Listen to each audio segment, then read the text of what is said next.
Okay.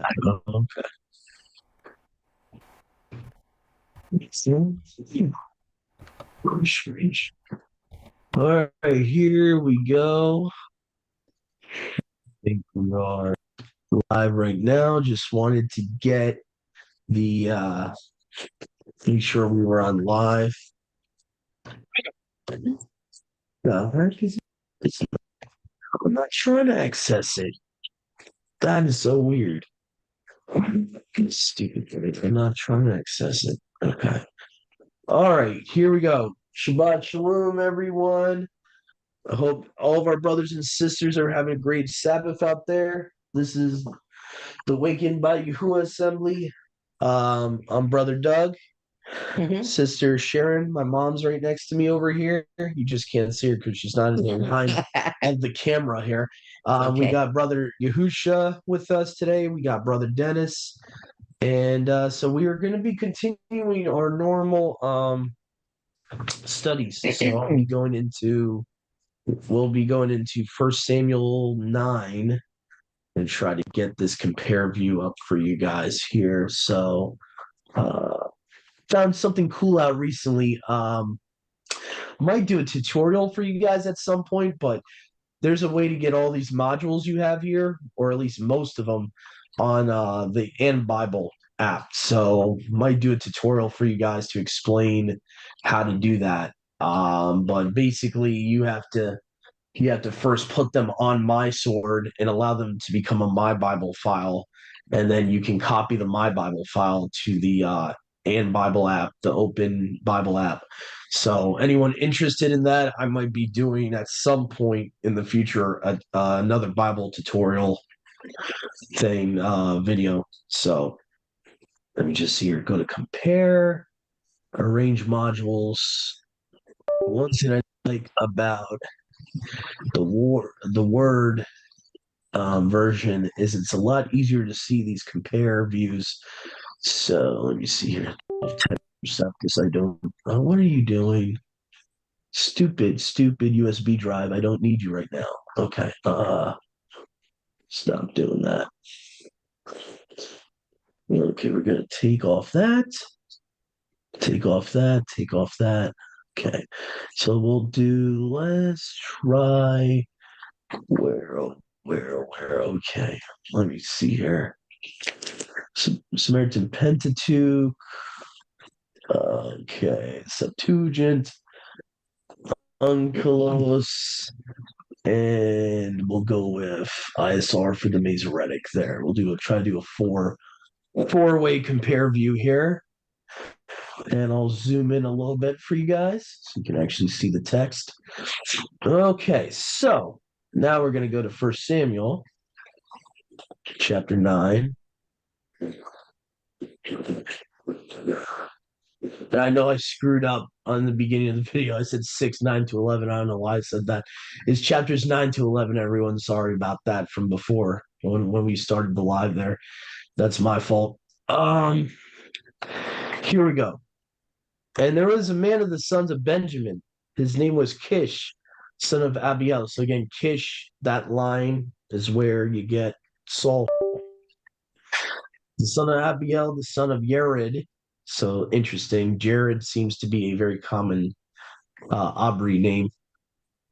The son of Bekur, the son of Afak, the son of Benjamin, a man of might or power. Not to be confused with the Gibor in Genesis 6. Okay. There's a difference between a strong man and a giant. Okay. Right. And because I see a lot of Sethite theorists try to make that argument, the whole, oh, he was a mighty man, and Gabor just means mighty man. Yeah. And this man, a son, and his name was Shaul of great stature, a Tubli man, and there was not among the sons of Yashreel a Tublier than he, high above all the people, from his shoulders and upward. Now, the interesting thing, I think Brother Yehusha pointed this out to me earlier in the week. It seems like Shaul, as you look at his whole story, obviously we're kind of,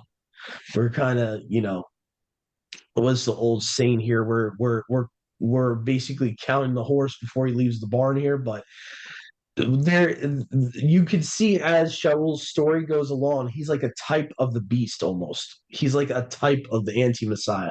I know that sounds weird to say, but when you look at King Shaul, he starts off like, oh, he's really serving Yahuwah, he's doing his will, and really he's in a way he's an instrument of his wrath. And in a way, he's kind of like Judas in a way, because what happens to him?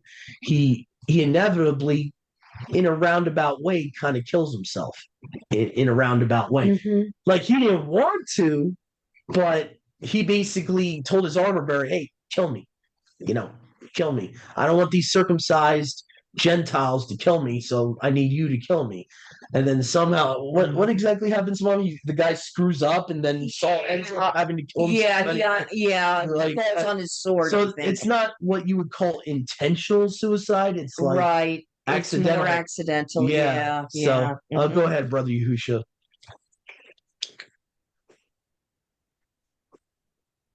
To add to that, you have Shaul being listed as um, hold on. I don't know why. Am I echoing over on your side? No. You sound fun. Hey. I guess it's only echoing over here. It's really Oh, weird. it's annoying. I'm gonna never mind. I'm just gonna pass. That's really annoying. Where you're echoing drives you crazy.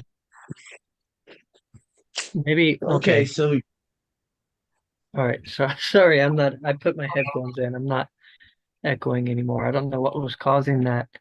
Um, to add to your point,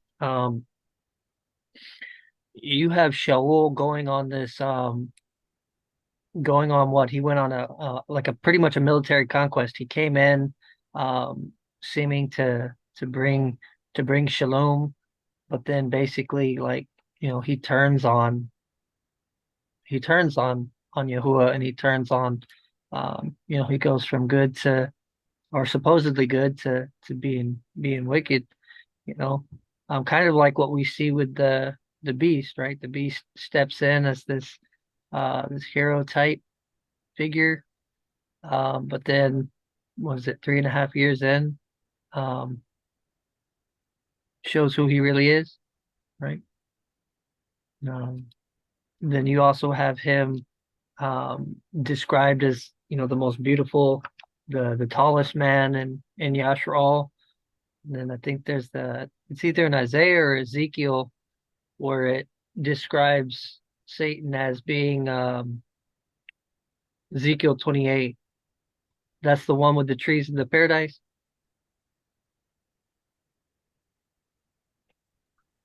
yeah, so what's interesting, yeah, I'm glad you brought up that point. So what's interesting, the three you can actually compare him to the beast and Satan, because in Ezekiel 28, Satan is the one being compared like that, like Saul is. And then you have in I think Ezekiel 29 or 31, the Assyrian is being mentioned, but then it kind of flip flops. It goes from the Assyrian to Satan, and how it talks about all the trees of paradise envied him. He was so beautiful. And a lot of people actually get confused and think the Assyrian is like another fallen Malachim. I've seen some people preach that doctrine out on YouTube, but they get confused because clearly the Assyrian is being described as like one of the seraphim or the cherubs in the garden because of the way he's being described. So a lot of people get confused and think like the Assyrian is not Satan or it's someone else, and that it's another fallen Malachim and all that. But yeah, what it's really doing is it's jumping from the beast to Satan, like back and forth, and it's like comparing the Assyrian to Satan. So we have like these three people technically in a technical way. You have the beast, Satan, and Saul having this common thing with like a narcissist mentality.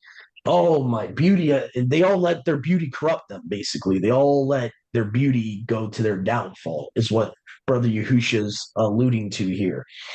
And you can find that in Ezekiel 28. Let me just try to find, I think it's Ezekiel 31 for the Assyrian, okay, which just happens to be a prophetic name for Nimrod, by the way, the beast.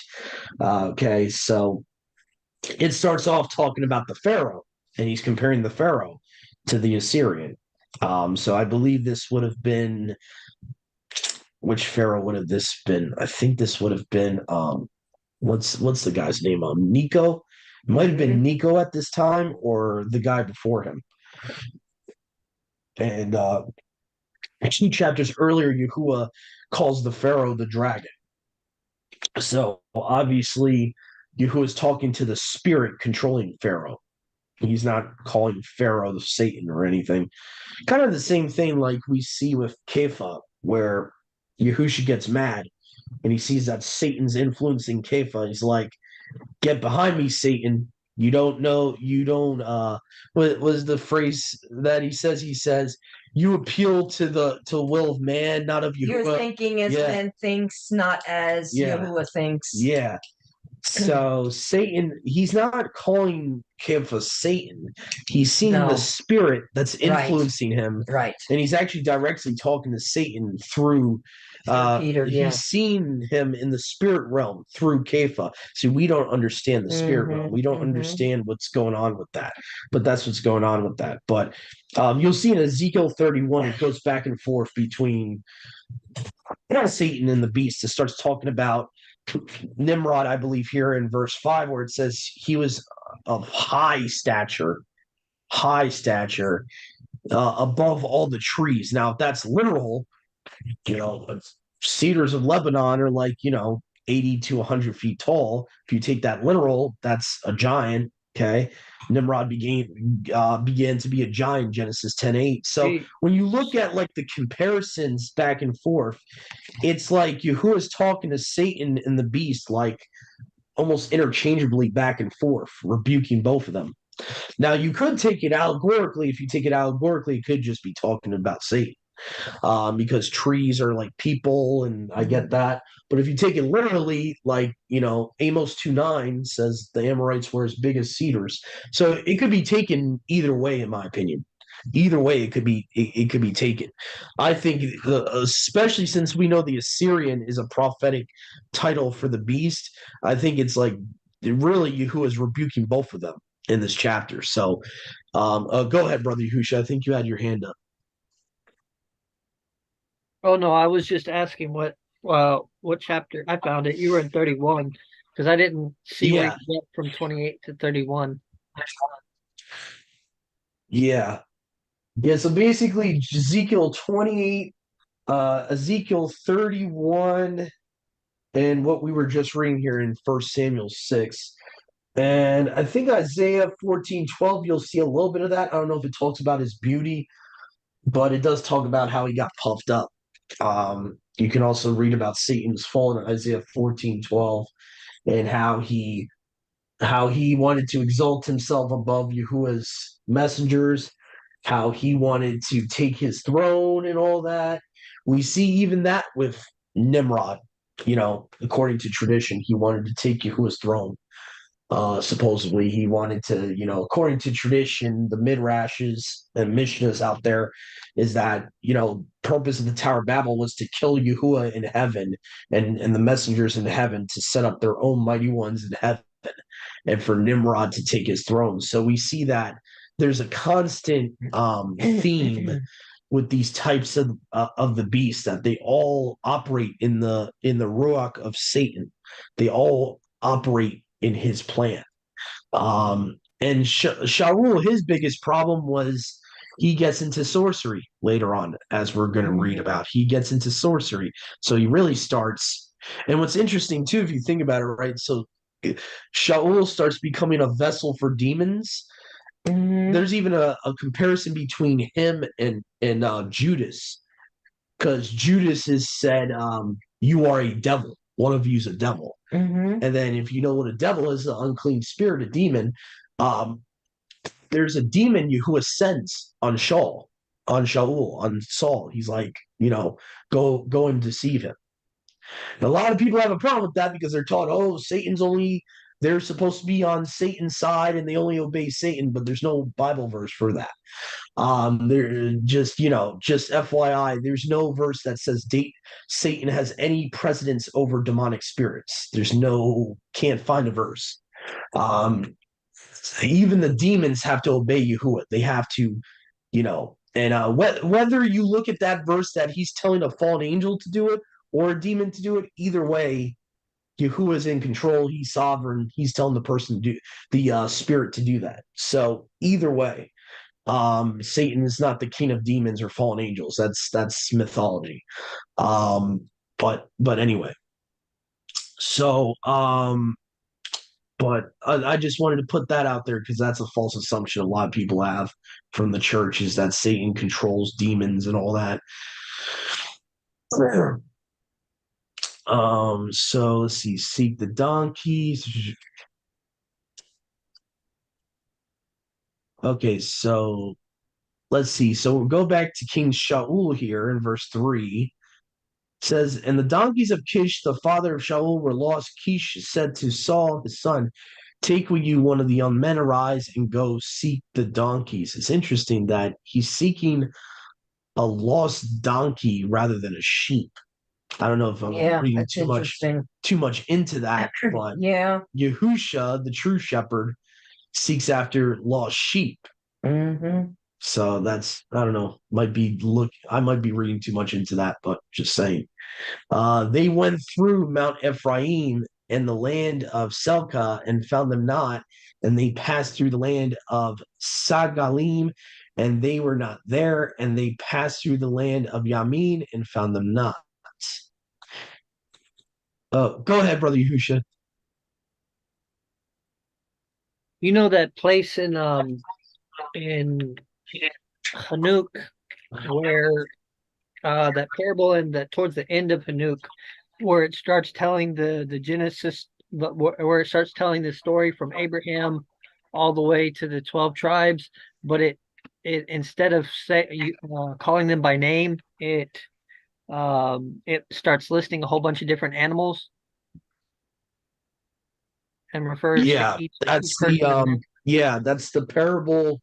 It's supposed to be like a parabolic dream of the history of Israel, I think is what Enoch was given there. It was like the watchers were symbolized by some type of animal, the women were symbolized by some type of animal, and then it goes through like their whole history, different types mixing, and yeah, I forget what the donkeys were. I would have to go back to that to see what the donkeys were being Yeah, I'd symbolized be as. interested in knowing.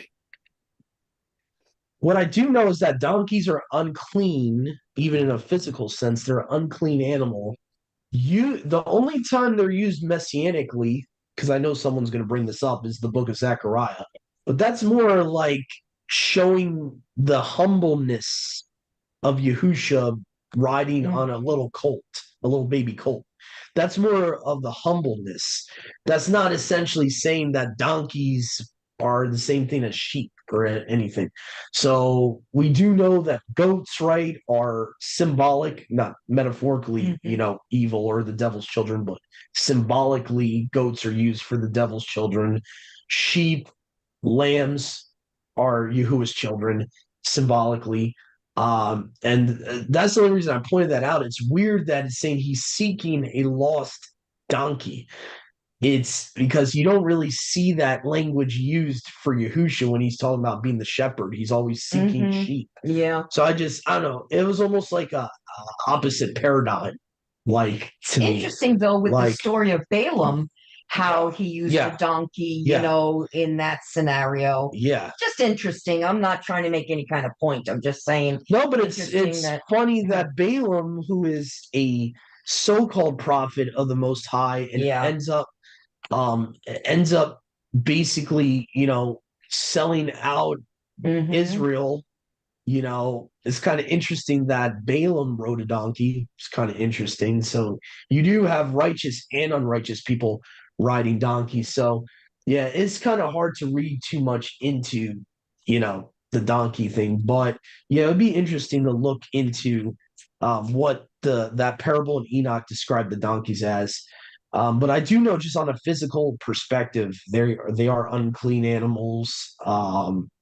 You know, and stuff like that. So there's definitely something to that, though. The fact that Shaul was seeking a lost donkey, you really don't see that. I mean, you do see a command in the Torah that says, if your neighbor's animal or donkey falls in a ditch to get it. I get that, but you really don't see a lot of the kings of Israel like seeking out a lost donkey. That's like No. very, very like out of the norm. Um, but yeah, that's a good point to bring out. I got to look back at that parable to see who were which animals and all that. And when they came to Seth, then Shaul said to his young man that was with him, "Come, let us return, lest my father leave the donkeys and take care of us." So I guess he was concerned that his dad was going to lose them again. What the heck? Stupid cursor. Okay, there we go.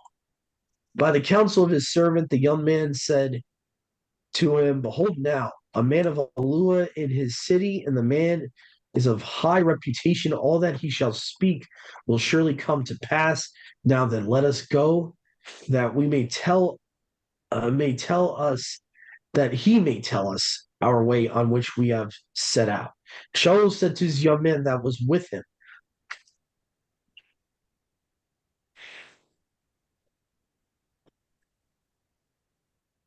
and Shaul said to his young man that was with him, "Lo, then we will go. But what shall we bring the man of Alua? For the loaves are spent out of our vessels, and we have nothing more with us that belongs to us to bring to the man of Alua." Okay, so vessels. That's kind of interesting. Yeah. So they were out of bread, so they were worried about what they were going to bring to this prophet. Interesting. Go ahead, brother Yahusha. Really just kind of shows you the state of mind that they have. Like, we got to bring a gift, otherwise we won't get a word. Yeah. Reminds That's me true. of That is true. very pagan mindset. Yes, it is. Yeah, I'm trying to remember this time in history of Israel how apostate they were at this point. Because this was what, Mom, not too far removed from the time of the judges. This was like Right, just a little bit past, because yeah, David was like a child, or maybe he wasn't even born yet when this was happening. If he was born, he was a little child. So we're talking about yeah, like 1050, 1060 BC, So yeah, it wasn't far after the judges. Yeah. Yeah, they were still quite apostate, it seems. yeah, yeah. This, by the way, I'm just reminding everyone the whole backstory why all of a sudden they need a kingdom in Israel is Yahuwah kind of gets fed up, and he's like, he says to Samuel, "Well, they have chosen, they have not rejected you, they rejected me." Yeah. And so what happens is, around that time of Samuel Yeah. being a prophet, Yahuwah just decides to pick Shaul. And I think it was really judgment on the people. A lot of people don't pay much attention to why he chose Shaul, but you'll see later on that before Yahuwah even names him, he says, "This king's going to do all this stuff to you guys because you wanted to be like the nations. He's going to take your daughters, sons, all that." Before Saul even gets picked, Yahuwah warns them of that. He's like, "This is your judgment." So really, King Shaul was, in a weird way, he was never meant to be a super righteous king. Right. It was like Yahuwah's judgment on them. It was like, this is your judgment because you're acting this way. I'm going to pick a king that's going to do all this to you.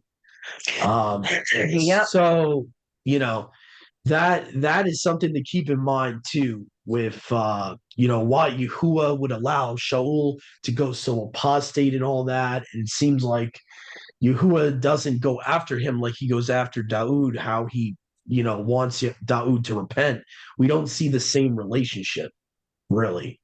Once Shaul kind of goes apostate, he kind of leaves him there and doesn't really, it's kind of a perfect example actually of predestination. I wasn't even trying to get into that topic, but it's kind of a perfect example there.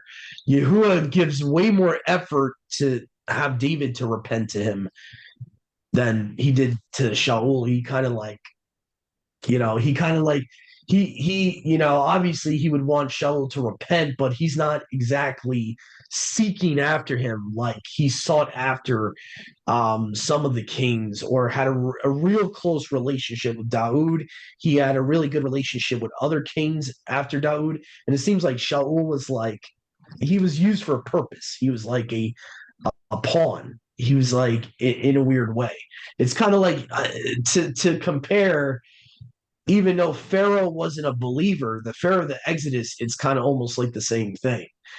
It's like, Yahuwah didn't really really move his heart to repentance or anything, it seems like. Go ahead, Brother Yahusha. I think it's possibly because Yahweh already knows our heart, from the get-go. So I would imagine that when in the times where Shamuel comes and he says like, "What have you done?" I think there's two times that we see Samuel approach Shaul and rebuke him. Um, you know, Yahweh already knew how he would take it. And I would imagine that it really didn't bother him too much. There wasn't really any like, "Oh no, what have I done? Like I've gone against the Most High. Like I need to repent." There probably was not a repentant heart there. There was probably like Satan, a very, and this is I'm just saying probably. I'm not saying there was or there wasn't, but there was probably a very um elevated, um self-exalted, puffed up type of mindset there, you know, versus Daud, we see um a lot of humility. We see someone ready to repent when his sins are pointed out, and so I think that's the big difference between Shaul and Dude, and probably why Yahweh spent more time on Dude, rather than Shamuel. I wonder too, though, if his Shemuel's transgressions, like at least to begin with, the first one that where his kingdom is cut off from him, um, I wonder if the type of transgression that he committed played a part, because he offered up offerings that were for the priests to do. So I wonder if, you know, but then again, Daniel's sins were, I don't know. I wonder if Yahweh looks at that more than he looks at like what David did. I mean, what murder, adultery. Um, I don't know. I think it has more to do with Shaul's heart than what he did, but Yeah. Yeah. Yeah. Yeah. The only reason I brought up the predestination thing is that there's certain individuals in scripture that sin either equally as badly as others that Yahuwah really doesn't seek after. And there seems to be a preference where, like you said, with the heart thing, I would agree with you. The heart thing is a big component of that. I think that actually has to do with the election process that Yahuwah uses is the person's heart. Because, like you said, David did probably worse sins than Saul ever had done. I mean, before Saul killed himself, but that was at the end of his life. But Saul up to the point of getting denied as king or getting kingship taken away from him, really what he did and what Yahuwah probably saw in his heart was that he was going the way of Cain, in that Cain, gave Yahuwah whatever he thought was okay, or, and stuff like that. Because really what Saul did was Yahuwah told him, put everything under the ban. And he said, no, I want to give these to Yahuwah, even though Yahuwah told him to put everything under the ban. And so it's almost like the way of Cain in a way. He's giving Yahuwah what he thinks is acceptable rather than doing what Yahuwah told him to do. With Cain, in his situation, he knows what was offered. He knows what was supposed to be offered. It was supposed to be a firstling of your flock.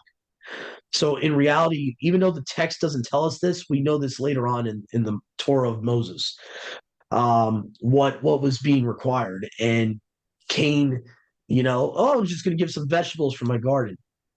When he knew what was commanded, he knew he was supposed to get a firstling from his brother's flock, pay his brother whatever, possibly pay his brother first fruits of his fruits for the firstling of his flock to give a firstborn offering to Yahuwah is what's kind of hinted at. And so he didn't do that. He just gave whatever to Yahuwah. And in a similar way, Saul does that. So I would agree. The heart issue is a main component of why Yahuwah chose Daud over Shaul. It has a lot to do with the heart. It also has to do with Yahuwah really elected him from the start.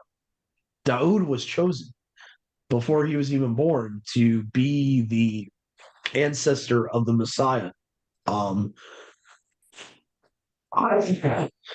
I think, sorry everyone, got the sneezes today. And I think on the opposite side, Shaul really wasn't chosen to be really a perpetual servant of Yahuwah's. I think he could have been he could have possibly, I know this is controversial, but I think he could have been chosen as a vessel of wrath from the start. Yeah. Maybe. If he's a type of the beast, he would have to be. If we're correct about that, then he would have to be, because that's the beast's only purpose. Really, the anti-Messiah's only purpose is a vessel of wrath, and we see that through every type of the beast. That's all they are. Whether it's Pharaoh of Egypt, whether it's Sennacherib, whether it's, you could go down the list of all these kings. Yep. All of them are just to be destroyed. That's their only purpose. So not saying that it's okay to sin against Yahuwah, but what I'm saying is that Yahuwah didn't pursue after him like he pursued after Daud. And I think there's multiple reasons why. Even though the heart is probably the number one issue, it could be also that if he is a type of the anti-Messiah as a foreshadowing, it could be that inevitably that was his purpose, was to be to be destroyed and to be killed. So that's kind of my point on it, is that I think there's multiple reasons, and there's definitely I would say predestination. Like, this is a perfect example of King Shaul versus Daud. Daud was obviously chosen from the beginning. Yahuwah was very merciful to him, more than a lot of Israelites. And Yahuwah showed Daud extra mercy because of Yahuwah's purpose. And really, he's done that with us. We can't say we're more righteous than any other, group of humans out there, but Yahuwah chose us. He predestined us. So he he showed extra mercy to us where other nations of the world he probably wouldn't have. Other nations of the world he probably would have shown as much mercy. And he even says that I'm not doing it for your sake. I'm doing it because your ancestors, Abraham, Isaac, and Jacob, served me wholeheartedly. So I'm giving you guys extra mercy because of your ancestors. And we see that Yahuwah does he shows mercy to whom he wants, not everyone. That's right. And that's a perspective that we're not too familiar with because we're told the opposite in the churches that that he gives mercy to the whole creation. If that was the case, there would be no purpose for goats and sheep. There would be no purpose for, tares and wheat. There would be no purpose for that if that's the case. So that's kind of what I'm reminded of here is that this is a perfect example of, Yahuwah can create people just for the purpose of destruction. Yeah, like I for know, example, I know that Steam. I know that He's sounds been used I as know a- I know that sounds harsh, but It's true. Book of Proverbs says that the evil, their purpose is for the day of destruction. Hmm. So that there is even a purpose for evil, wicked people on the earth that never repent. There is a purpose for them. Hmm. So that goes back to Romans 7, or I think it's Romans, actually 11, my bad. Romans 11, Jeremiah, the book of Jeremiah with the potter vessel. It goes back to all that, in my opinion. Not saying that people are going to get away with it, that they've been sinning against Yahuwah. They're still going to be judged. It's just that ultimately Yahuwah is sovereign. He has vessels of honor and vessels of wrath. And from what it looks like, Saul, I mean, this is just, and again, I'm not saying that this is a fact. I'm saying, in my opinion, King Saul could have been a vessel of wrath from the beginning. That's all I'm thinking. I'm just thinking this. I don't know if it's true. I'm just saying. I just want to put that out there. It's not like this is not thus says Yahuwah. This is not a fact. Hmm. I'm just putting it out there that this could be a possibility. Anyway, but so we're at verse 9 here. Now before time in Yashar, everyone in going to inquire of Elua said, "Come, let us go to the seer," meaning a prophet. For the people before time called the prophet the seer, and they kind of still do that, even all the way through the Tanakh. They still do that. Um, Shaul said to his servant, "Well said, come and let us go." And they went to the city where the man of Elua was. And as they went up to ascend to the city, they found damsels.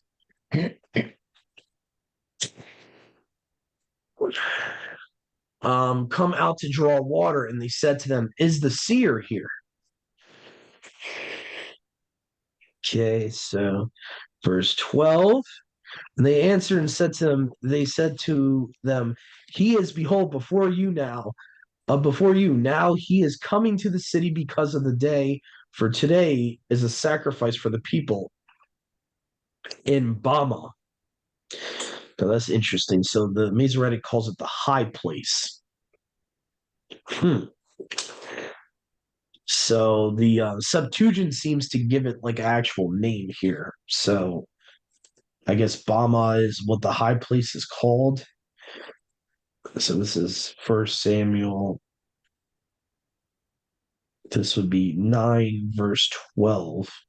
Just writing this down real quick. So Bama, Masoretic text has high place. It's probably the same thing. It's just that the Septuagint is giving you the name rather than just calling it a high place.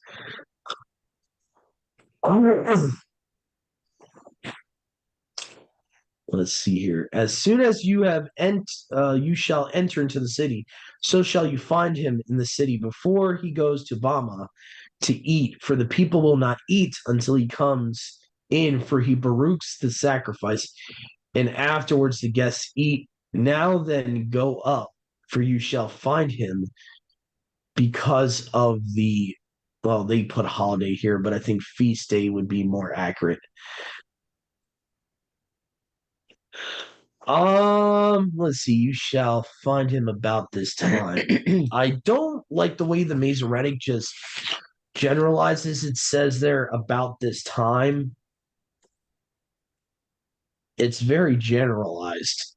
Where in the Septuagint it says because of the feast day.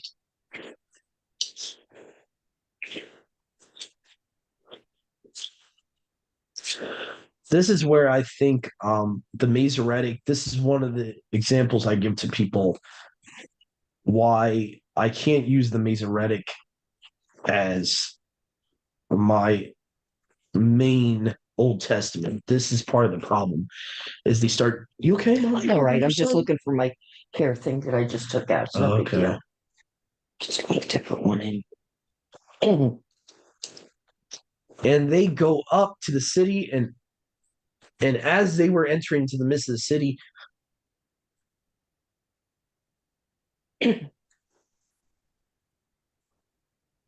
behold, Samuel came out to meet them to go up to Bama. So again, Bama, high place. great. So what I will do here is just make some notes here. I could have swore I had something here. The heck? Okay, so let me just make a note here. So First Samuel 9:12 and verse 14.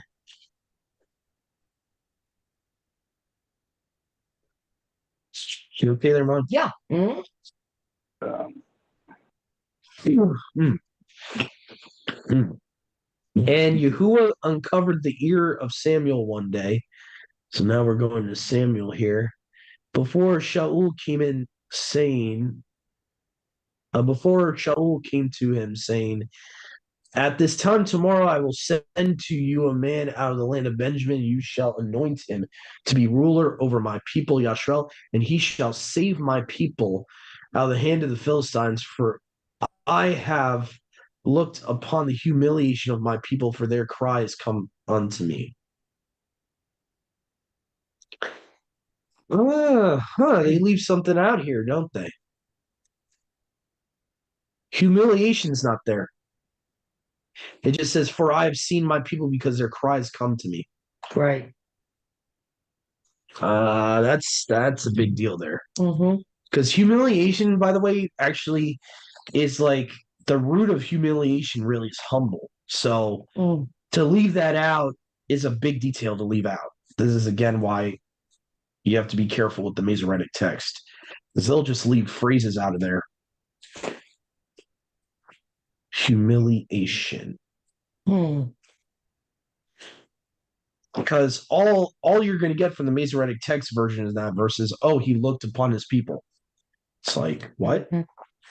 Why is he looking upon his people? What's going on that, you know what I'm saying? Yeah. So it's just like it's just like when you look at the Westcott Court text of the New Testament versus the Byzantine and other versions, like they take out stuff that completely makes a verse so generalized that you don't even know what the verse is saying. Anyway, verse 17. And Samuel looked upon Shaul, and Yahuwah answered him, behold, the man of whom I spoke to you, this one shall rule over my people. Okay.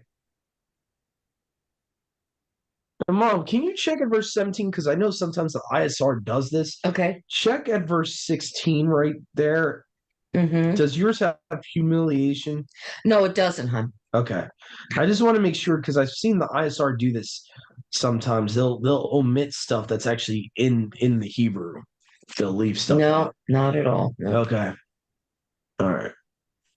So, and I just read verse 17, I believe. Mm-hmm.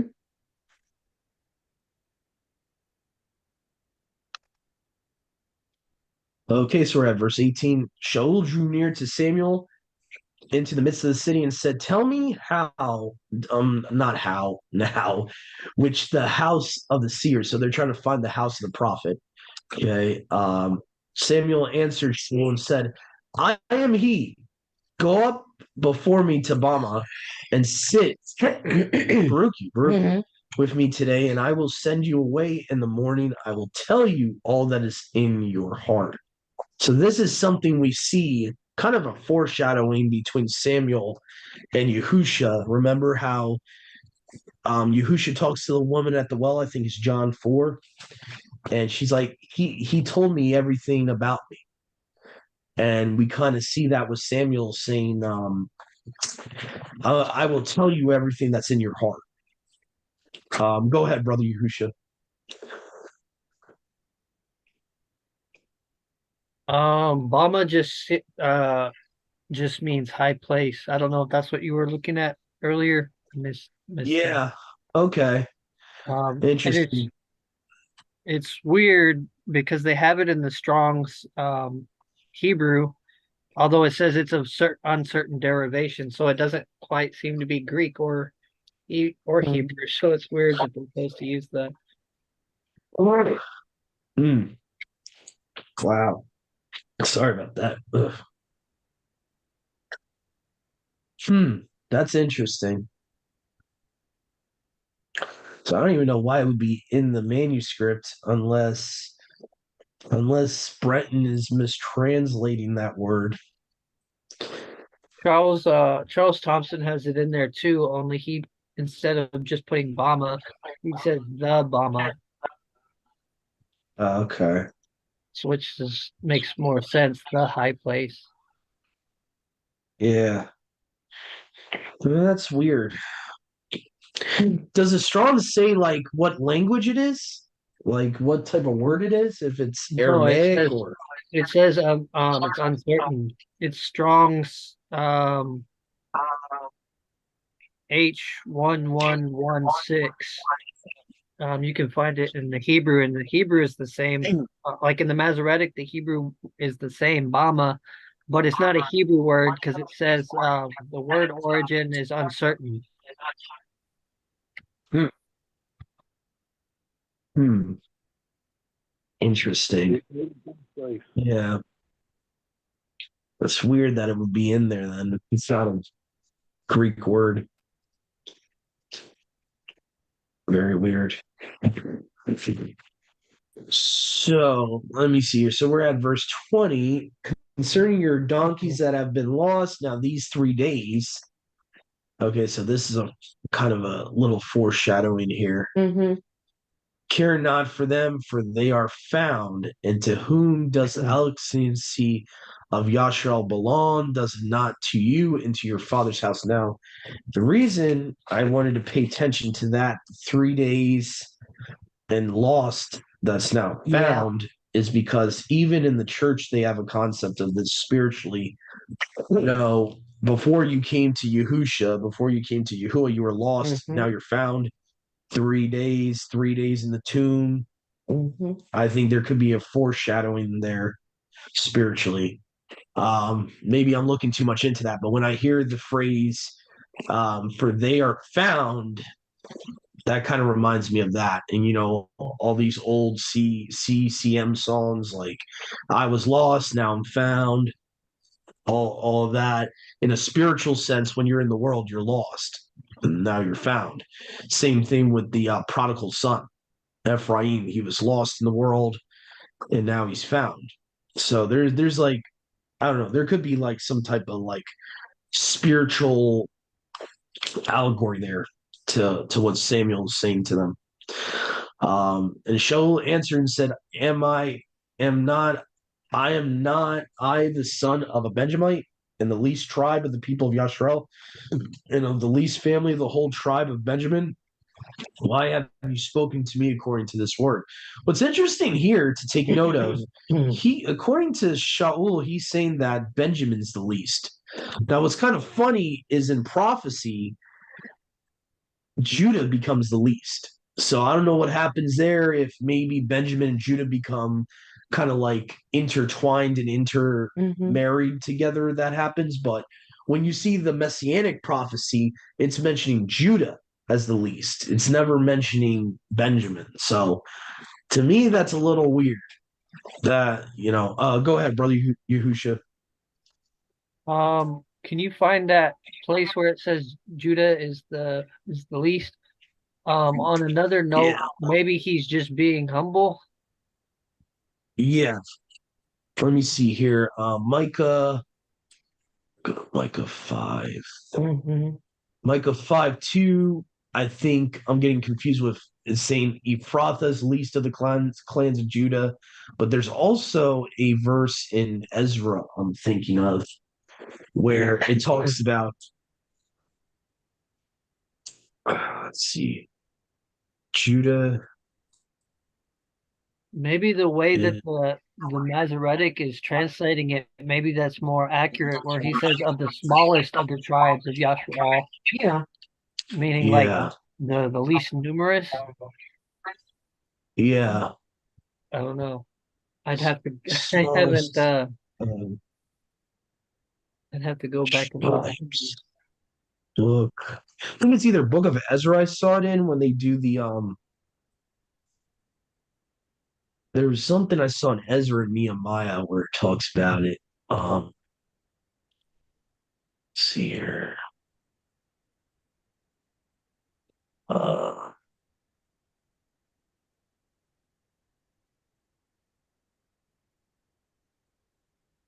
Trying to see here.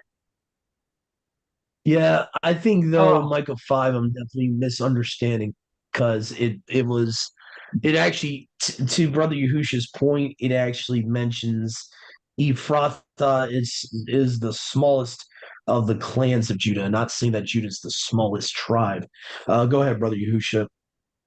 um, it, it if we go back to the end of the book of Judges, Banyamin almost just almost got wiped out.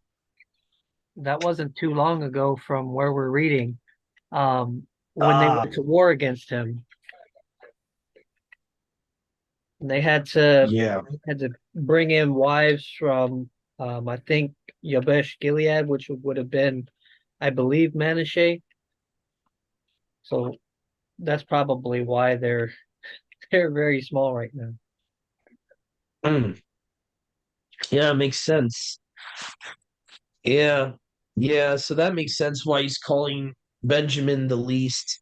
That makes sense, even in a numerical sense. No, you said the Masoretic version reads a little bit differently in that verse. Let me see here.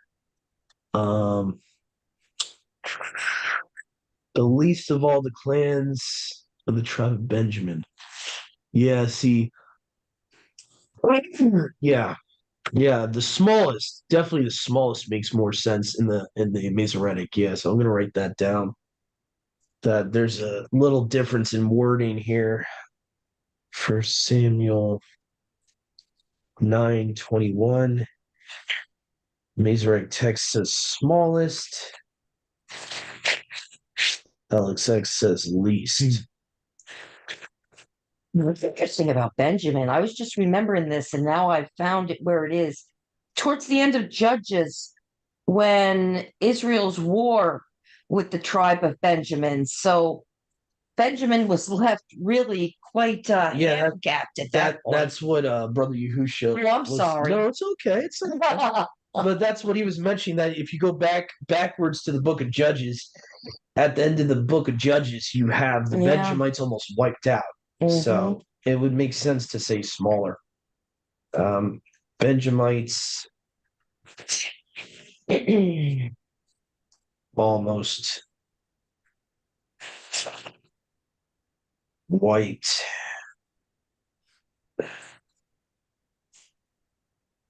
out. So in Book of Judges, stupid man. All right, so there's a lot of cross references in this chapter. All right, so oh boy, here we go. Here's another one. And Samuel took Shaul and his servant and brought them to the inn. Wonder if that word inn is supposed to be inn. I've seen in the New Testament as guest room. Wonder if that's the same word. It might supposed to say guest room. And set them there for a place among the chief of those that were called, about 70 men. The reason I'm thinking guest room, right, is they're going to the house, right, Hmm. of someone. Why would it be an inn? You know, Mm. this is where you gotta be careful with these translators because I think it's supposed to say guest room. Let me just double check. I'm gonna double check with eSword here. I want to see if it's supposed to be guest room or inn here because they did that in the New Testament too. So let me just see here because this would make zero sense for it to be an inn when you're at someone's house. Doesn't make any sense at all. see here.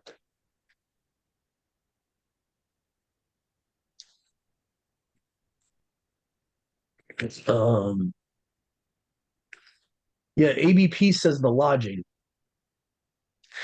So this is where you start getting some weird stuff going on here. Okay. Dining, it could mean lodging place, eating room, dining room. Sounds like a guest room to me. That's what it sounds like. Um, Kataluma. So it can mean an inn or a lodging place. I would take the context that they're going to some guy's house. Can't be an inn. What we would consider a modern day what an inn is. It definitely can't be that. So I would side with guest room is what it's actually supposed to say in the English. Um, so Samuel took them to a guest room, set them there, placed them on the chief of those that were called, about 70 men. So LXX says 70, and the Masoretic says 30 men. Very weird. Mhm. So now, these are like the little changes that it's just like, why do they feel the need to change this stuff? Um, so let's see here. First Samuel 9:22, LXX 70. Masoretic text 30. And Samuel said to the cook, give me the portion which I gave you, which I told you to set by you. Now cook the boiled shoulder, set it before Shaul, and Samuel said to Shaul, behold, that which is left set before you and eat, for it is set you for a witness in preference to the others. Take, and Shaul ate with Samuel on that day. Now this is very interesting. You don't see this too often. Now, just for FYI, I don't know. Now, Mom, all the laws of the offerings would have already been passed at this point, right? Mhm. That's in Deuteronomy. Yeah. Okay. So this seems a little off because essentially Samuel is telling Shaul to eat the shoulder piece. It says shoulder in yours? Yes. Yes. Where mine says Alex, leg. no, LXX says shoulder. Okay. Yeah. So this is where people get the idea that that sometimes other people other than the priest could eat this piece. Uh-huh. Yeah, I see where that gets it from, but this could be just a one-time occurrence, I would say. This is not an allowance that you can start eating what are only to be given to the priest. You know what I'm saying? This is not Yeah. it. Go ahead, brother Yahusha. Um, this doesn't necessarily have to be a. Shemuel is not a priest. He's a prophet. Um, this doesn't necessarily have to be a an offering, does it? This could just be like, something that he killed and said, "Here, take this shoulder piece and save it." Yeah. Um, the only reason it has to be an offering is because they were actually going to a sacrificial feast earlier in the chapter. I think it actually says a sacrifice. That's the only reason. I would agree with you if that wasn't stated in the chapter, you could easily make that point. The only reason is that I think like in the first two verses it talks about that they're going to a sacrifice. Let me try to find the verse I'm talking about here. There, and I think it even talks about the shoulder piece that's being given. This is where people get the idea, though, that they can eat sacrifices. I still say that's like you're taking one special occurrence and trying to apply it universally is still a very let's see here. And what he did, he told the cook to Yeah, put it aside yeah, from the rest of it. yeah. So Because the shoulder piece, mom, is supposed to be given to the priest. That's why. yeah, Usually, it's okay. that's the point. Is that it's that's where it gets confusing with people because they're trying to take a one-time special occurrence where a normal person's able to eat the shoulder piece of the sacrifice, and they're trying to apply it generally is what's happening. Mhm. You also got to realize this is like not too far removed from the judges' time period Yeah, where everyone was doing what they as they wanted. as they wanted. So let's not forget that either. Um, so let me just try to find. There is a verse that I remember seeing in this chapter where it says they're going to a sacrificial meal. I'm just trying to remember the exact Verse verse 12. here. It's verse 12. It Yeah, says an offering for the people in the Bama, an offering for the people in the high place. yeah. So, and remember too, this is another point. The verse that Brother Yahusha just brought up for the viewers and listeners. Remember too, they're still sacrificing on high places. This is not like a super righteous Israel right now. I wouldn't like. I've seen people though use this chapter to say, "Oh, we all as Israel now can eat shoulder pieces." No, and also did they have a temple at this point? No, Mm-mm. they're not fully operating in a real legitimate Levitical priesthood here. So I'm not trying to attack anyone, but let's pump the brakes and look at the chapter logically here. Yeah. Let's use a little common sense. Okay, they're not in a temple. They don't have the full temple sacrificial system instituted. They're kind of like doing as they please, like my mom said. They're kind of like even Samuel. He's still a man. He's not perfect. Yeah. He's still a man. Yahuwah and nowhere in the chapters does it say Yahuwah's like giving an okay on this. Like nowhere. Yeah. Like Yahuwah's not telling him to do this. This is him of his own Yeah. um fruition saying, Saul, you can have this. Okay. I just no. I want to get my Go ahead. I want to get something. I think all of them are going to say that pretty much. No, mine says leg though. It does What not say verse? shoulder. What verse? This is the ESV, and it says, just give me a second. Yeah, let me find it they again. probably were trying to. Verse 24. So the cook took up the leg and what was on it and set them before Shaul. And Samuel said, "See, what was kept is set before you. Eat, because it was kept for you until the hour appointed that you might eat with the guests." I could see why they would want to do that, why the Masoretes felt they had to do that if it's a Masoretic text issue, because they feel like it's a contradiction. So they're trying, and I've seen the Masoretes do this. This is another problem with the Masoretic text. They're trying to change things that don't need to be changed.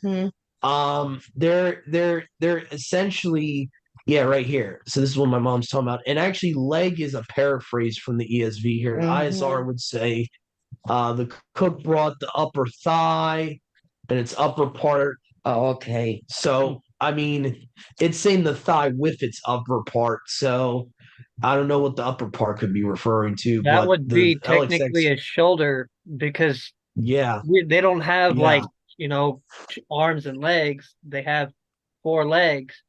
So the thigh is the upper part of the leg with its upper part. That's basically a shoulder. It says leg in here too. Okay. Yeah, that's the problem sometimes with the thought for thought Bibles, like the ESV and NIV. They feel the need to correct things, because they think they know the priesthood when they really don't. They like these are, mind you, evangelical anti-Torah translators. They're not gonna. They really don't have the right to be paraphrasing when they don't know the Torah. They don't. So no, they don't. they're that's the only thing you got to worry about with these modern translators like the NLT, ESV, NIV. All of them are thought for thought Bibles. Well, So I don't think that they're wrong because technically it is Yeah. the thigh with its upper part. That's the same shoulder. It's the same as a shoulder. It's just what do you want to call it? You want to call it a Yeah. shoulder? Or you Oh want to no, what call I'm it? saying is the ESV just says leg. They just say leg. They leave out upper part. So Well, they make the person think that it's is the the leg. word that's actually used in the Hebrew. Like it's shock, which mean or shok or shuk, however you want to say that, which is leg or thigh. So it seems to be the Masoretes' fault, not the translators. But even then, I guess it depends on which part of the leg, you know. Yeah. Yeah. I think the Masorites might have tried just to speculate. They were trying to change it because they thought it was a contradiction because they see what it's being referenced to is the offering. So they're trying to find a way around it that because they probably looked at it as, well, if someone reads it and it says shoulder, they're going to think Samuel's sinning. So they're almost trying to like cover for Samuel here. And I see this a lot with the Masorites. They whenever there's a situation that makes their people, them being, of Israel, their own people look in a little bad light, they try to change things to make it look like they're not Yeah, yeah, sinning. yeah, yeah. I've seen that a lot. I've seen that with Mm-hmm. with prophecy they change, with Judah, they make it Mm. look like Judah still, was righteous when Ephraim was in captivity. They try to make it look like Judah was more righteous. I've seen it all the time. Mm. With the Masorites, they have an agenda. They have a reason why they're Mhm. changing these things. But that would be my speculation, is that they tried to give a loophole for Samuel there. And Mm. so, but the LXX, I believe, says shoulder there. So clearly it's talking about the shoulder piece, which if you go into Leviticus, Deuteronomy, all those places beforehand, Yahuwah says it is for the priest and only the priest. You cannot give it to a normal person. Like and most of the offerings were like that to begin with, not just the shoulder piece. Anything left over was given to the priest. This is, you know, but I'm glad, brother Yahushua, you brought that up. So it's not the ESV or NIV's fault there. That seems to be the Masorites changing the word there. So It's possible too that it's the Hebrew in and of itself, because like I'm looking at like every single time that the Torah translates it as shoulder, the Hebrew word itself like seems to be shuk. So I'm wondering if that word can be used for, like, depending on the variations of the word, whether it could be used for both leg or shoulder. I don't know. Because like I'm looking at every yeah, single that's I think time. with the I Go ahead. no, I was just going to add to your point, saying I think that's what the ISR was trying to do there, because they're the only translation I see there of that word where they're trying to include both definitions, where it says the hip and the upper part is how they translate it. So they're trying at their best to include both definitions in one verse, because they don't know which one to use. Um, yeah, like to your point, it's confusing when you have multiple definitions. I would like to actually just, and I apologize for, I know we're kind of dragging out this chapter here, but this is really important to Yeah, know, it is. because this is part of the Torah here, and eventually we are going back to a Levitical priesthood in the kingdom. So we do need to know Mm-hmm. what part of the body this is talking about. Um, let's see here. Leftover. Okay, hold on a second. It's really, the leg is not the same as the shoulder. You know what? Yeah. Interesting little point, and this is like whatever. I had made a pot roast with a London broil yesterday, right? So I'm thinking, geez, where does the London broil come from? So I go looking things up, and actually I normally do a chuck roast, which is the shoulder. But the London broil is more from the leg. So I just a point of interest. You know what I mean? Even in today's stuff, What we call it different what things. verse was it again? Oh, 20, I think. 20, right? Okay. So what I want to do is I want to look at the actual Greek of the word, why the Greek definitively uses the word, well, they translate it as shoulder definitively. Mm-hmm. I just want to see if there is a difference. You said verse 20, you're sure, huh? I'm not absolutely sure. Hold on. Might be prior to that. 24. Maybe it's further. Sorry. 24. Yeah, Okay. 24. He's right. Yeah. Okay. Let me just see here. 22, 23. The leg. Yeah. And what was on it. So ABP Plus calls it the hind quarter. Yeah. Well, that would fit Um, actually, because oh, geez. Great. that's closer than, a shoulder. This is the only thing I hate sometimes with these Strongs, They give you these weird freaking definitions.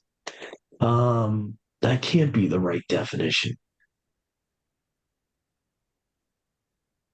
How does hindquarter mean a dog? That does not make any sense.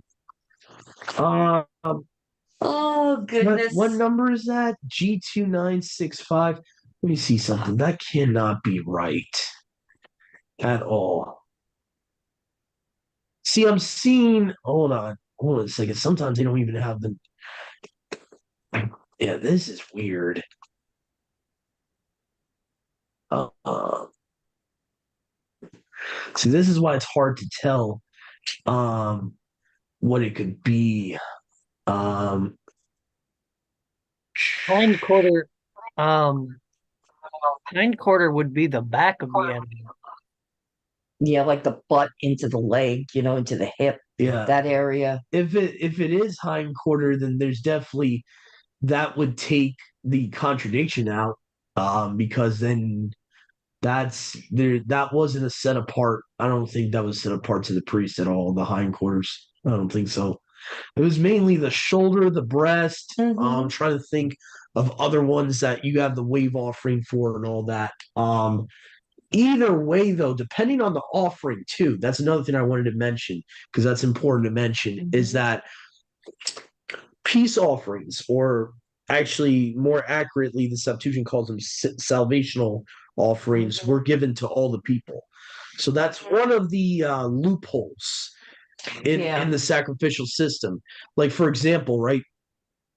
Um, if you compare the Passover meal to these salvational offerings, Hmm. they're very similar. The salvational offerings usually were a lamb. And so that was given to all the people. So if that's what it is, if it's a salvational or what the Masoretic calls it a peace offering here, also you could have a loophole there as well.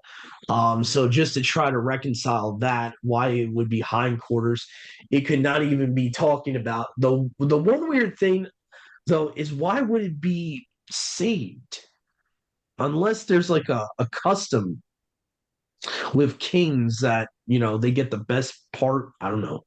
Maybe they get the best part of the sacrificial meal. I don't know. But if it's a hindquarter, the only problem is why are they saving it for someone?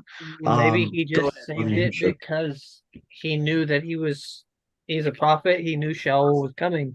He needed to have food for Yeah, Shaul. that's I true. wanted to eat with him. That's what it says. Yeah. Yeah, that's true.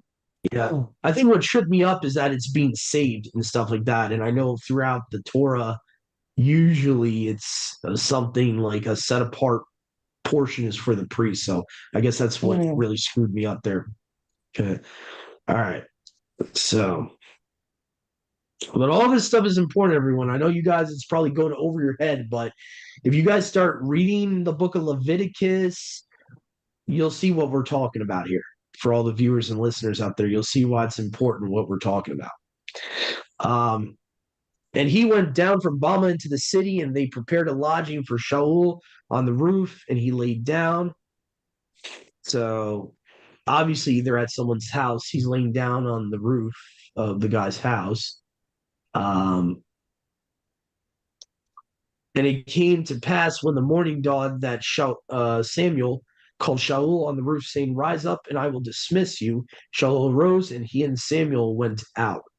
And as they went down to the part of the city, Samuel said to Shaul, "Speak to the young man, let him pass on before us, and you do stand as today and hearken to the word of Alua." So that's the end of chapter 9. Pretty much self-explanatory, other than the parts we already expounded on. So it seems like he's telling him to wait for the prophet to get a word from Yahuwah Mhm. to give to him. So, all right. Now, why is it okay? Have y'all Chapter ever ten. slept on a roof? Yeah, isn't that interesting? I Yeah. don't think I could. Hope it didn't My rain. my even though Yahuwah has somewhat delivered me of this fear, I still don't Oh, like yeah. heights. It would freak me out a little bit. I don't know. People who have done that. Like even a tall mountain, I could not Yeah, climb yeah, yeah, because yeah, yeah. I would be afraid I would roll over and fall. Yeah, you So get that from your dad. yeah. Yeah, yeah. So I don't think yeah. Oh gosh, I have memories that are so funny. Oh boy. Oh boy. We won't go there. We Yeah. won't.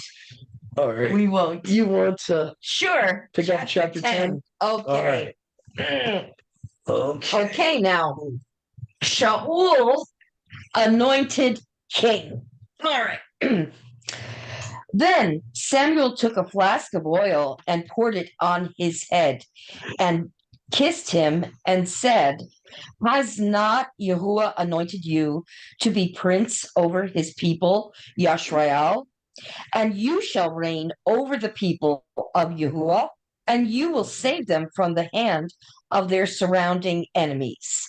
And this shall be the sign to you that Yahuwah has anointed you to be prince over his heritage. When you depart from me today, you will meet two men by Rachel's tomb in the territory of Benjamin at Selzah, and they will say to you, the donkeys that you went to seek are found. And now your father has ceased to care about the donkeys and is anxious about you, saying, what shall I do about my son? Then you shall go on from there farther and come to the oak of Tabor. Three men going up to Yahuwah at Bethel will meet you there, one carrying 3 young goats, another carrying 3 loaves of bread, and another carrying a skin of wine. And they will greet you and give you 2 loaves of bread, which you shall accept from their hand. After that, you shall come to Gibeat Elohim, where there is a garrison of the Philistines. And there, as soon as you come to the city, you will meet a group of prophets coming down from the high place with harp, tambourine, flute, and lyre before them, prophesying. Then the spirit of Yahuwah will rush upon you, and you will prophesy with them and be turned into another man. Now, when these signs meet you, do what your hand finds to do, for Yahuwah is with you. Then go down before me to Gilgal, and behold, I am coming down to you to offer burnt offerings and to sacrifice peace offerings.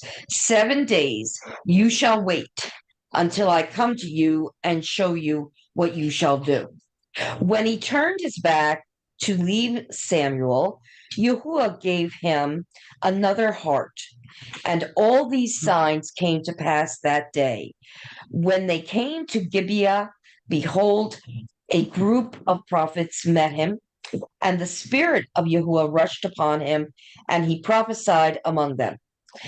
And when all who heard him previously saw how he prophesied with the prophets, the people said to one another, what has come over the son of Kish to Shaul also among it? Oh, excuse me, is Shaul also among the prophets?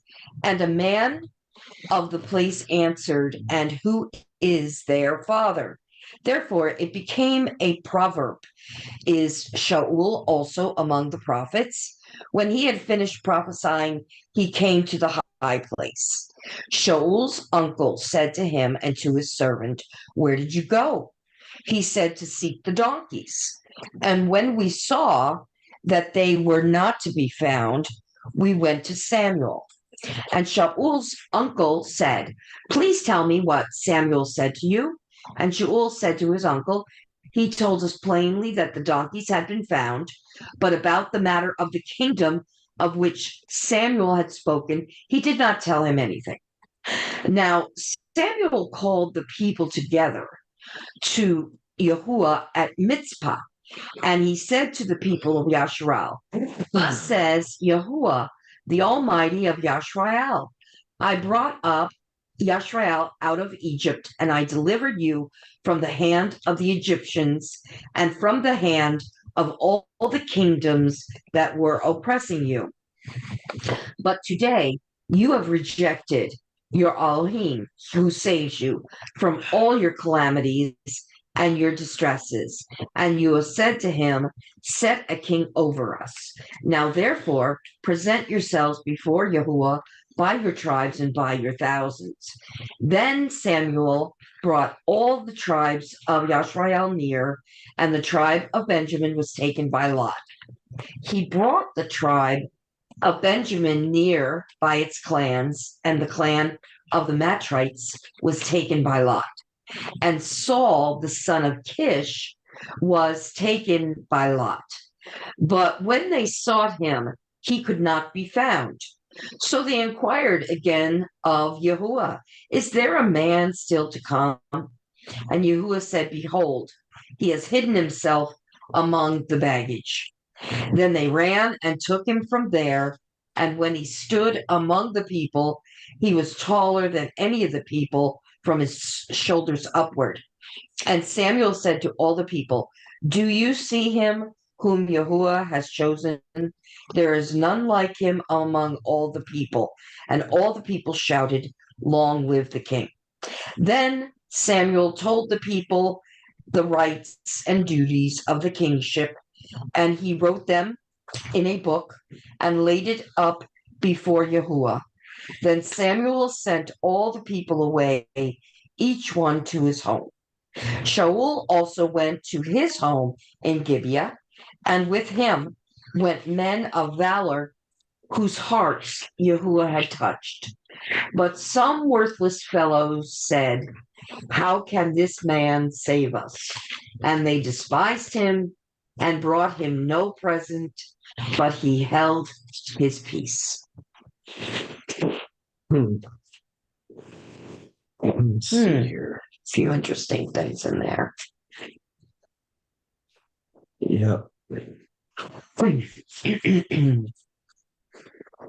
One major thing I saw here that's interesting is that verse 6, it says that once Yahuwah's spirit rests on you, you would be turned into another man. Mm-hmm. And what this reminded me of is that when we first become believers, right, the regeneration heart, he gives us a new heart.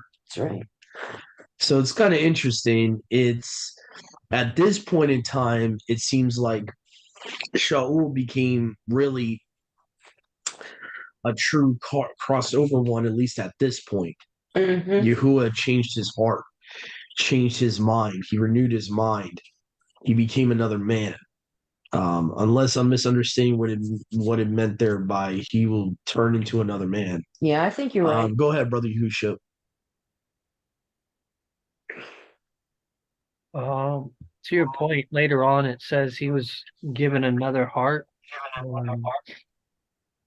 However, you also see him when he's going to be anointed as king, he hides. So it shows that even after being, even after crossing over, even after receiving a new heart and becoming a new person, that doesn't negate that you can still fall short. Mm-hmm. Father tells him exactly where to find him. Yeah. I'll show, let's see here, show a verse that proves that here. I believe it's either Kif or Shaul tells us this in the Brit Hadashah. You are to make your election sure. Okay. So it's not just enough for Yahuwah to elect you. You have to work out your salvation with fear and trembling. Yeah. So it says here,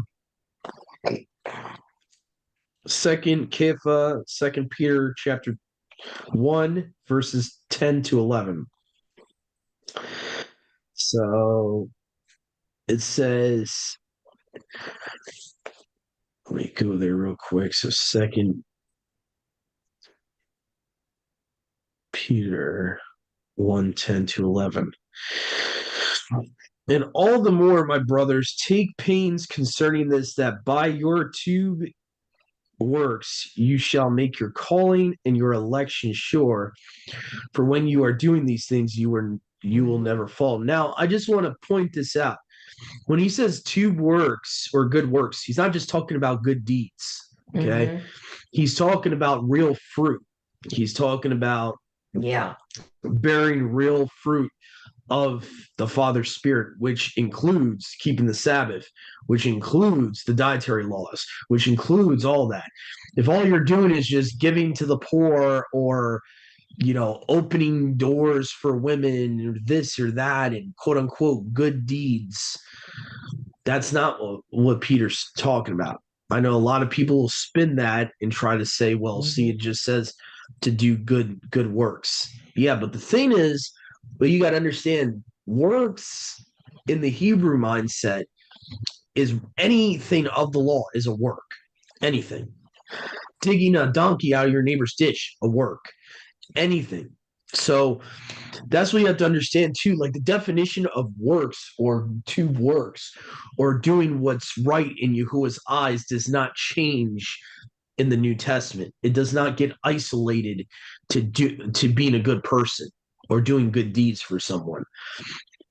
So anyway, so I just wanted to explain that. Yes, obviously giving to poor Israelites and the poor in general is part of Yahuwah's word, but it's not the only thing that is a work. So to just to restrict yourself to that as what that verse is talking about, then you're omitting like 80 to 90% of what the Bible calls a work and what the Bible talks about when James says, I could show you my belief by my works. James is talking about the works of the law. He's talking about the whole law.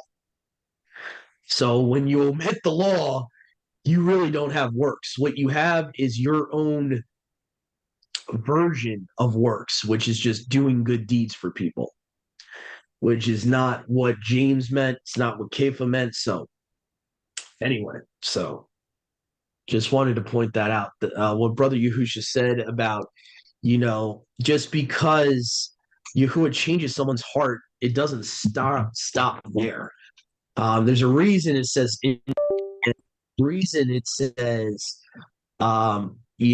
don't let anyone deceive you. There's a reason it says all these things because at any point in time, a wheat can become a tear can become a wheat at any point in time.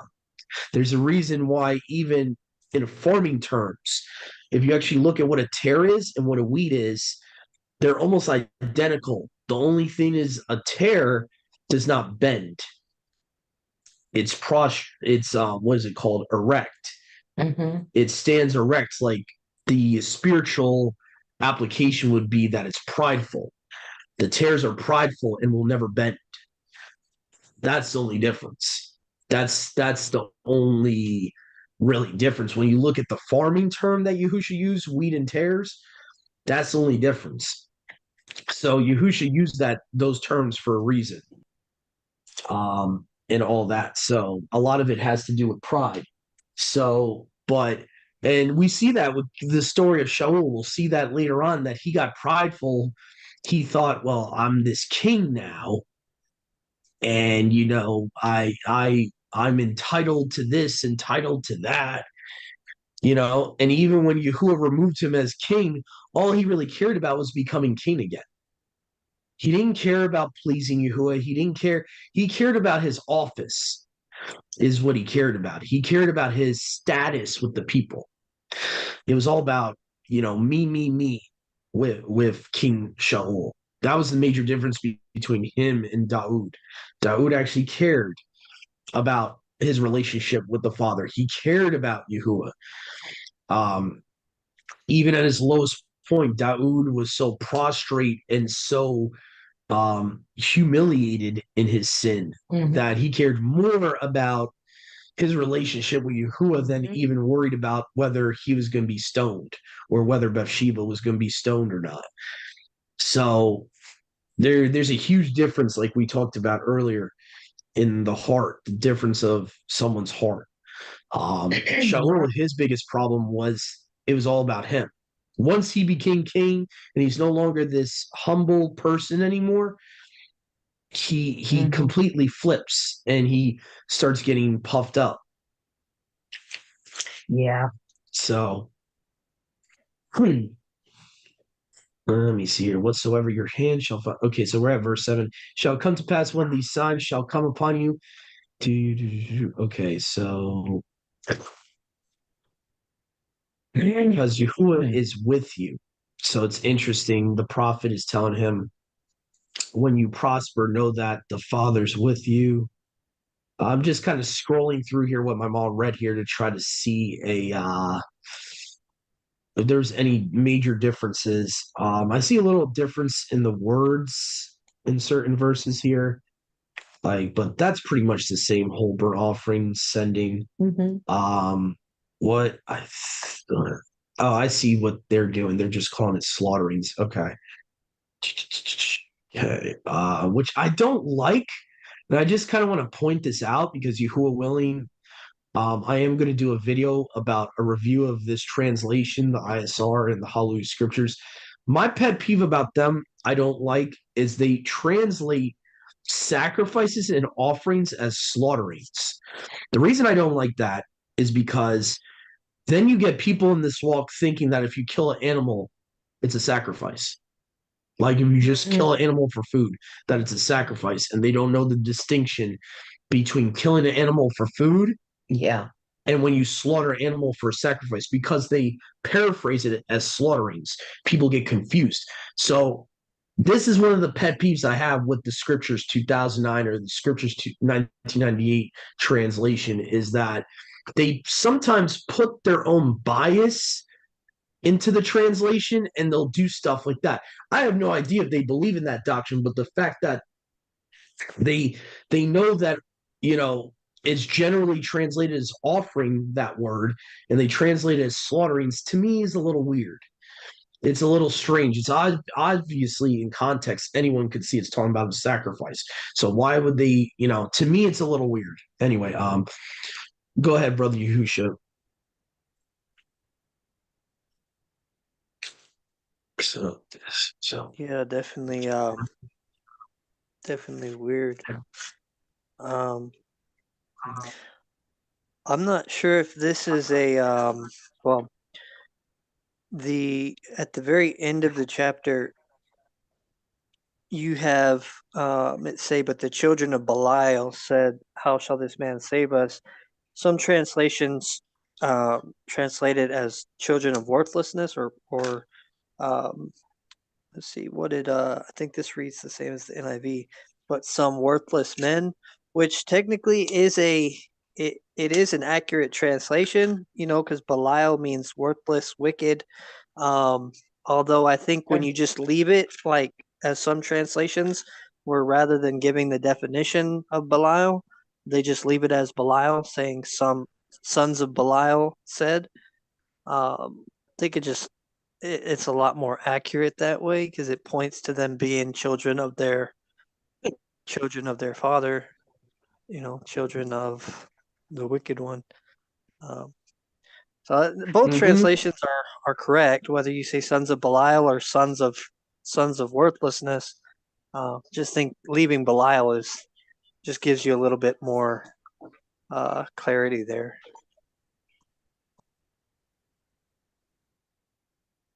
Okay. And that was verse what in this chapter? Very last verse. Okay. Now let me scroll down here because people might be saying like where we're getting that from. I'm going to get to that in a second to piggyback off of what you just said. There's a verse in the New Testament that outright calls Beliar Satan. So I know a lot of people will say, "Oh, where are you getting Belial or Beliar means Satan?" Oh, we'll get to that. And there's multiple sources actually for that. There's extra biblical source for it, and Paul himself says it. So there's there, and I just want to put this out there. I'm not saying this is scripture, not saying this source is scripture, but there is a first century book that outright uses Beliar as a name for the devil, and it was It was found among the Dead Sea Scrolls. The name of the book is called The Ascension of Isaiah. The reason I'm mentioning this is because this same concept is used in Yahuwah's inspired word in the Brit Hadashah in the New Testament. So basically, Belial is another word, another spelling for Beliar. And Beliar was a traditional, whether you want to call it Jewish or Hebrew, traditional name for Satan. And it's used in certain extra biblical accounts as a real actual name for him. And there's a couple of traditional names in extra biblical sources that use that name or use other variations of different traditional names for him, whether it's Samael, whether it's Beliar. These names supposedly are more of real actual names that he had rather than Satan, which is a title, devil, which is a title, and we're never actually given in the Tanakh of the canon his actual name. The so basically the reason I'm mentioning this, I'm not saying it's scripture, I'm not saying you should consider it scripture, that source. I'm just saying that there's multiple proofs just to this fact that Beliar does not just mean worthlessness, it also can be a name for the devil. And I'm just going to show you right now. Let me see here. I think it's in. See here. Here we go. Right here. Now, this is ISR here, even. What agreement has Messiah with Belial, or what part does a believer have with an unbeliever? And I think all of us would agree if we try to say that just means worthlessness, it kind of makes no logical sense. So you're going to say that the verse is saying what agreement or what fellowship can Yahusha Messiah have with just the concept of worthlessness? Doesn't make much sense if it's It not an also individual. means destruction and wicked, Interesting. but What I still find your interesting point too, holds the same. yeah, and I Sorry. was just going to piggyback off of what you just said is if you look at the, I forget, would it be the Latinized would be Beliar? So in the Catholic Bibles, they actually have Beliar as the name there. So I find it interesting when you look at the word Beliar, liar is like literally the suffix of that name. So literally liar. So and Yahusha always said the devil's a liar. He's the father of lies. Basically he was trying to say he's the first liar ever. So Would yeah, liar though be? I mean, I'm certain that there's absolutely no coincidence there. Um, and Yahuwah saw the end from the beginning. I would just like to point out that I don't necessarily think that liar and whatever language was being used there um, would have been the same as liar yeah. and English. But at the same time, like you can't deny that it's still there. And um, I want to look this up while we're talking about this. Is this a Latinized version of Belial? Because depending on the translation, we'll say Beliar or Belial. Um, I want to see if let's see here. Let me see. Just want to see what they have to say here because all the Catholic Bibles in that verse they put Beliar. So it has to be a Latinized spelling or something because it seems like the Catholic Bibles are the only one that do that. Um, let's see something really quick. Go to the Catholic public domain version. Uh, 2 Corinthians 6:14. just in looking in the etymology of lie, it seems to come from uh, lion and then formerly from Lagan or Luganan. Um, doesn't seem to be found in Latin, Greek, or Sanskrit. Seems to ultimately come from like Germanic and Norse languages. Yeah. Probably what happened was when they were trying to translate the New Testament and places like that, they didn't have the exact equal word to the Greeks, so they tried their best they thought using the word liar probably was the best translation for it, I guess. Is what happened. Because the English language is like that. There's not going to be equal derivatives of every word. I think that's probably what happened. So I know that we get our language from the Anglo-Saxons. Some of the English language is Norse. I hate to be the bearer of bad news. I know. Mhm. Yeah, the Norse, they give us Thor and all that. Again, the English language is very hybridized. It's like you got German, you got Norse, you got Latin. We get some of our stuff from the Latin. Oh yeah, English is like a mutt language. it is. It is. So I wouldn't be surprised if we get it from them. I know the Anglo-Saxons had a big influence on our modern English language, even. So Mhm. wouldn't be Well, I think surprised. Um, even with languages apart, like just the fact that it has liar, even if their liar didn't necessarily mean what the English word liar means. Like I think that Abba really sees he puts things there for like all generations. Like you can see like things where he points out in regards to certain verse numberings, right? Where certain verse numberings in one book will match the exact same verse numberings in another book. We know that verse numberings didn't exist, back then, but you can't tell me that those numberings weren't specifically lined up through the leading and the guiding of the Ruach, through man to show us something, So the same thing with the way that JC in every single language, even though it doesn't originate in all these other languages, but in every single language it points back to Baal. Yahuwah's hand was working in that, you know. Mm. So I still think yeah, the with the word being liar, it's still a very valid point. It still points to um, the there is another Strong's that actually links it to a name, H955, the liar. It says Lord of the Forest, a name of Satan. That's Strong's H955. mm. Yeah, but I think the name Beliar, for those that want to look it up, like unanimously in the and I'm not promoting that automatically everything in the Dead Sea Scrolls is scripture, but I'm just finding it interesting on a historical level with this name. Most of the scrolls found there all give him this name. It seems to be a traditional Hebrew name for him. Just like Samael is, it seems to be in their traditions. This is what they would have called him by. I forget what other.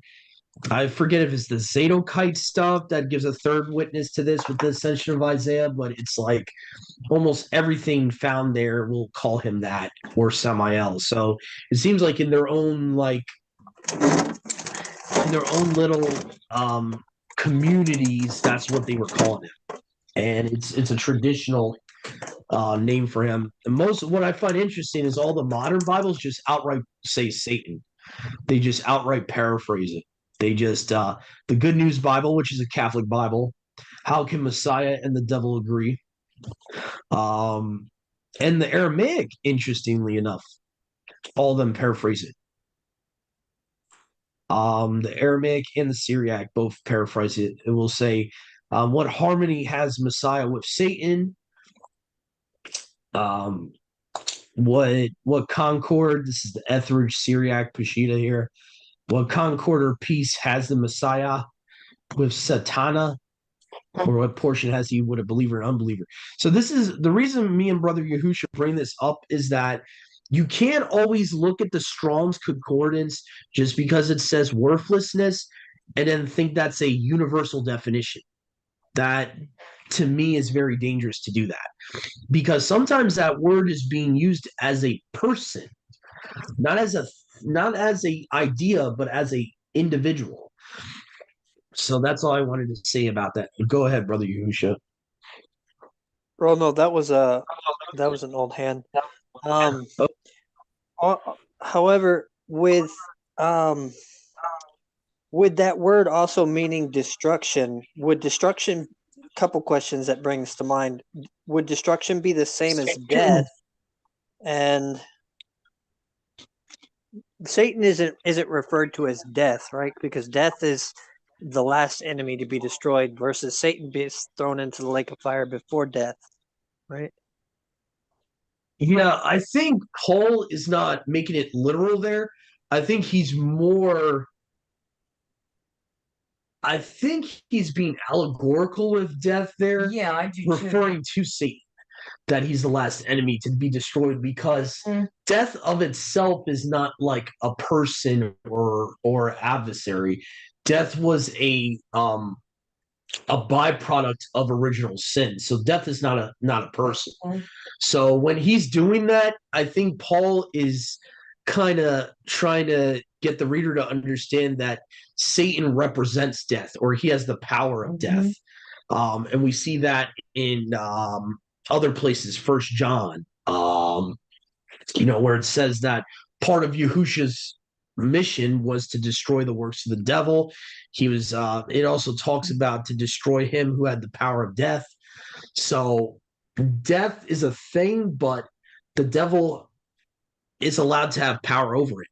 It's like he had this and let me see if I can go because I remember we did a study about this a little bit a while ago. Well, we know that Yahusha conquered death. So, in a sense, Yeah. symbolically, you could be saying, yeah, he conquered the devil. Yeah, the devil lost. Yeah. He won. Yeah. Oh, death, where's thy sting? Oh, grave, where's thy victory? Some people even theorize, Mom, that's what he was doing in Sheol. He went to visit the Watchers and all them that are chained down there and say, yeah, guess what, guys, I won. And I'm coming back. And when I come back, it's going to be bad news for you. Yeah. Well, I do believe that I think that the renewed covenant tells us what he was doing down there, although I'm not exactly clear on that. I think it says that he went to witness or he went to speak or some. I don't know if it says witness or speak but he went to speak to those that were unrepentant in the times of Noah, doesn't it? Yeah. Those that were destroyed and wiped away with the flood. That's where I'm more on that interpretation that it's talking about him. Yeah, basically, going to the people that died in the flood. That's kind of how I've always interpreted that. And that's why I say I know some people believe he was like saying, like I still believe though scripture talks about when he was on the stake, he made what does it say, a mockery of the principalities or something like that. That what he did on the stake was like a declaration against them.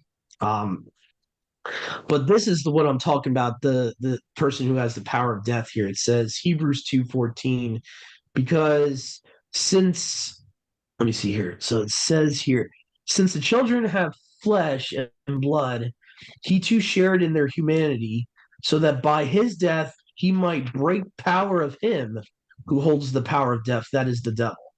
So when Paul is talking about death, where's your sting, and all that, and he's like mocking this individual called death, I think that is the devil. And what's interesting though is that word is translated as death, but I think it's a different word than when we see in Revelation it talks about, death was thrown in the lake of fire. I think those are two different words. The death, what's being translated as death in when he's quoting from Hosea, that is thanatos. like, Thanos from the Marvel universe, Thanos. So that's the actual Greek word being used there, where Paul says the last enemy to be defeated is death. In Greek, it would be Thanatos. Which interestingly enough, if it's allegoricalizing Satan there, it's interesting because we see Thanos in the Marvel films. He's like this guy has all these jewels on his hand, on his glove, all these rubies, all these stones. And then you see in Ezekiel 28, what did Satan do? He hoarded all these stones on his breastplate. So, that could be something just to take away too, is that technically, even in the Greek word there that's translated generically as death, it's not talking about like death as in, we all die and death is inevitable. Like, just to explain to the viewers and listeners, it seems to be a different Greek word. I could be wrong, but it seems to be a different Greek word than the one where it says death and Sheol was thrown into the lake of fire. So not to confuse that, there's times where Satan is allegorized as death and as this person Thanatos. Could be just that Thanatos was another name for him. Who knows? I don't know. But it is interesting. But this is, I think, the other verse I'm thinking of here is where Paul says, "Death, where's your sting?" And Thessalonians, right? One of them.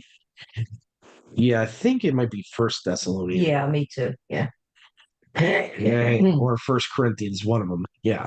First Corinthians 15:55. So this is referring, even though it's talking about the resurrection and all that, he seems to be talking to a person. He's saying, "Oh, death, where's your sting? Oh, grave, where's your now?" So it goes to grave as a separate word. "Oh, grave, where's your victory?" And I think this goes back to what Paul said about that the devil before Yahusha did what he did on the stake. He had the power over death, if that makes any sense. So this person, death, is being compared to physical death in First Corinthians 15:55 to 57. Like, the grave is actually death. That's like, everyone has to go to the grave. Everyone is buried 6 feet under the grave, Sheol. But this person being called death, it seems to be a person, not just like death as an event. It's like an actual individual being called death, and Yahuwah is mocking the devil, saying, "Yeah, where's your sting?" And think about it. If it's just death in general, how would death in general have victory? So Yahuwah is obviously mocking a person there, and he's saying, "Where's your victory? Where, I defeated you." Yeah. So this, I believe Paul is trying to bring forth this concept that since the devil had the power of death, he could be identified with death in a weird way. As it talks about, but the sting of death is sin. Remember how devil also had the power of sin, and the strength of sin is the law, but thanks to Alua, who gives us victory by the hand of our master Yahushua Messiah. And I know this is kind of a side topic here, but I wonder if verse 56 is talking about the law of sin and death. Because it says the strength of sin is the law. And a lot of Christians will use that and saying, "See, well, the law is sinful." No, no, no. First of all, there's no way to even know for sure which law Paul's talking about in the end of that chapter. So to automatically assume he's talking about the Torah of Moses is very presumptuous at best. And I don't like to assume things or presume things. If I'm looking at that verse in context, it's talking about death. It's talking about sin. Most likely, it's saying that the strength of sin is the law of sin and death. Would make the most sense in my personal opinion, because really the Torah is not being talked about at all here. It's actually talking about the fall. It's talking about what is corruptible needs to be incorruptible, and we have to be changed. So it's all about the physical sinful flesh that we're born into. So why would Paul automatically out of nowhere talk about the law of Moses? Doesn't really make much sense to me. But anyway, go ahead, brother Yahusha. I see. Old hand. Okay. I think there was another one I wanted to tie in with the power of sin. So I remember there is a verse in the New Testament that says, has the power of sin.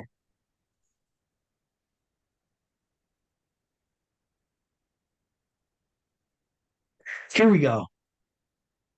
1 John 3:8. This is the one I was looking for to tie this all together here. 1 John 3:8 says, just pull this up here.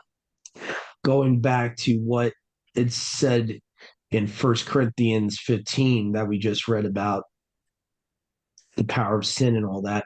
Okay, so it says here, and he who does sin is of Satan, because that was from the commencement, meaning from the beginning. Satan was a sinner, and for this cause did the son of Elua appear, that he might destroy the works of Satan. So basically, to me, this means that there's a connection between sin and Satan, that he, in essence, kind of has like ownership and power of it, because it's saying that he was a sinner from the beginning, that this is the reason Yahusha came, to destroy the works of Satan, aka sin is the works of Satan. So that's kind of what I was getting at there. So anyway, so I was just trying to explain why I believe that the person death, where Paul quotes from there in Hosea, is talking about the devil, and in that other verse, that Thanatos is actually a better translation in that verse. That is actually saying the last enemy to be defeated is Thanatos, is actually what it's saying in the Greek, which again seems to be I guess, a traditional name for the devil. I don't know. So yeah. But anyway, so hopefully that explains that. But yeah, I do believe that Satan sometimes is identified in our English Bibles as this person death. Mm-hmm. Actually, I think what happened was, eventually the Hebrews, they started turning him almost into the modern day Grim Reaper because of that. Oh, yeah. They would take like what Paul would say, or whatever source they would take, where it talks about allegorizes him as the person death. Eventually, they started categorizing Satan as this messenger of death. Mm-hmm. And then eventually that turns into modern day what we call the Grim Reaper. So that's where we kind of get it's interesting. the Grim Reaper concept from. Basically it's a perversion of the truth. So they, but yeah, even in the Hebrews traditions, they have this concept of Satan, aka Samael is what he's called, which means poison of Elohim. That's what his traditional name means in Judaism. It means like poison of Elua. And he's this angel of destruction, or messenger of death. So sometimes Judaism even gives him that title. So there's many traditions about this concept, and I think that Paul sometimes pulls from these traditions, that he feels inspired by Yahuwah's spirit, that it is legitimate. Some of their traditions are legitimate, like this messenger of death concept is somewhat legitimate. And there's other things that Paul, pulls from, like the whole Beliar thing, was definitely part of their traditions. So Paul, when Yahuwah leads him into write what he writes, sometimes the Ruach will lead him into using traditions that are based on truth. But if you notice, he doesn't use all their traditions. He only uses traditions that are based on the word. So when Paul is and that's another reason why I think Paul's letters are scriptures, because Yahuwah is inspiring him and showing him what to write and what to pull from and what not to pull from. Only Yahuwah's spirit is going to lead you into all truth. Right. You of yourself are not going to be able to know what's true and what's not, especially of traditions, of cultural things. To me, that's kind of another proof that Yahuwah inspired Paul's letters and even inspired the book of Acts where Stephen is using, I believe it's Stephen, right? He uses the names Janus and Jambres Mm-hmm. for um the names of the magicians of Pharaoh from the Exodus. Nowhere in the Tanakh, our modern day Tanakh, doesn't mention Janus and Jambres. So Mm-hmm. Yahuwah is almost like giving him the green light. Yeah, this is a real tradition. This is based on reality. This is a real historical thing.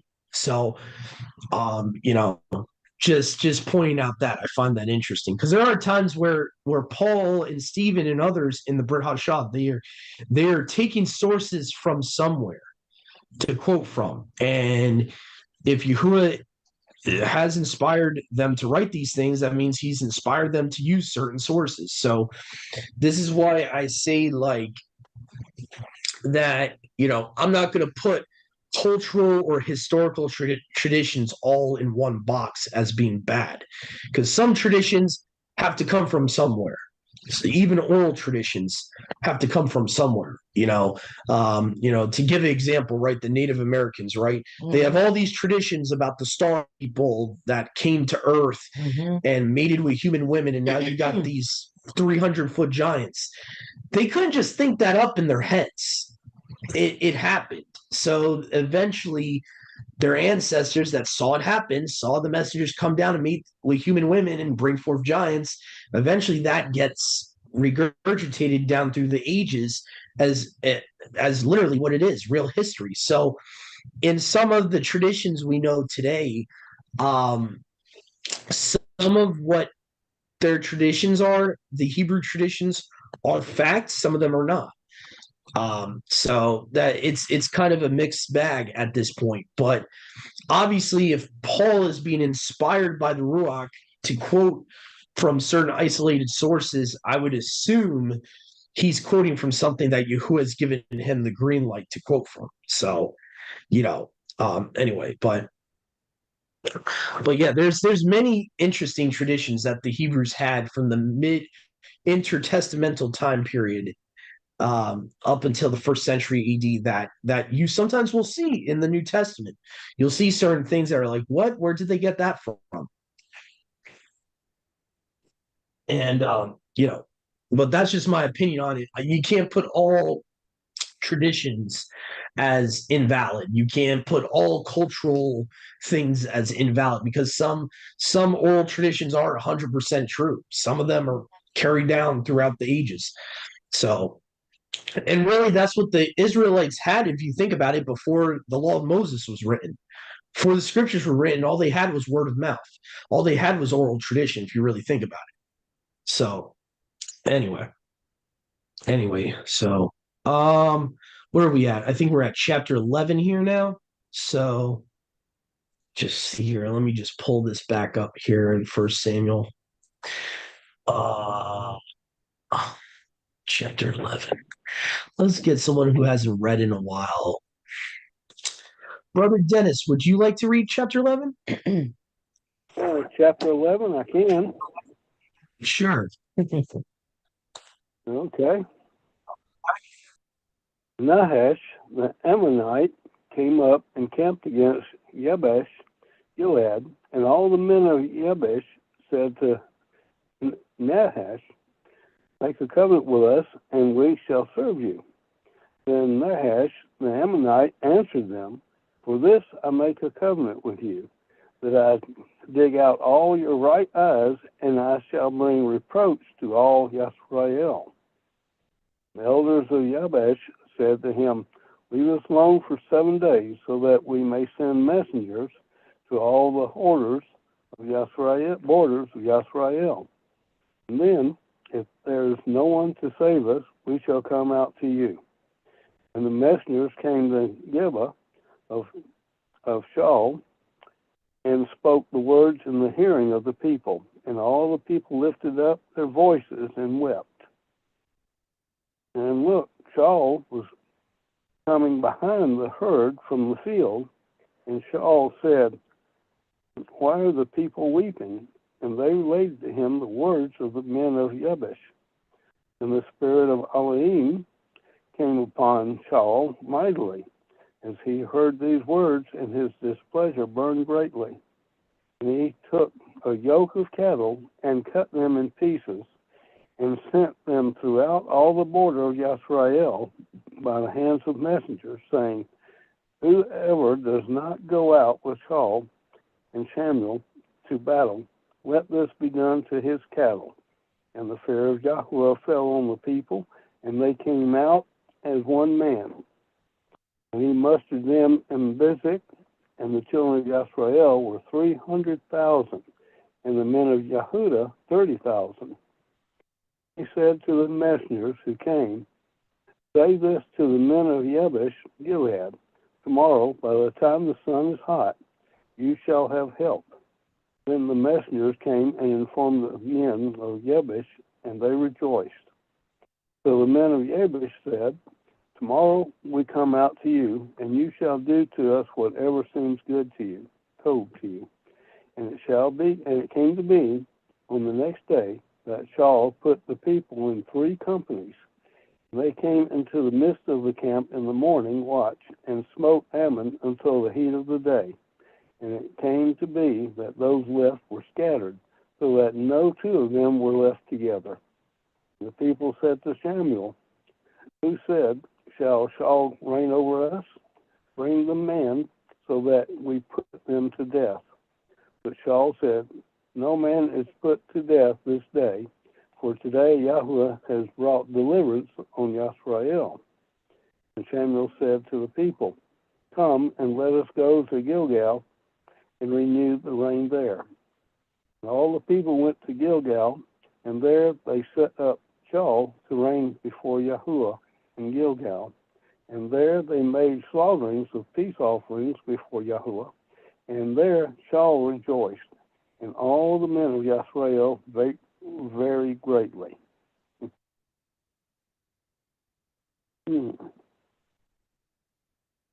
think Saul was making up his mind here not to go after the rest of the people when Samuel said to do so?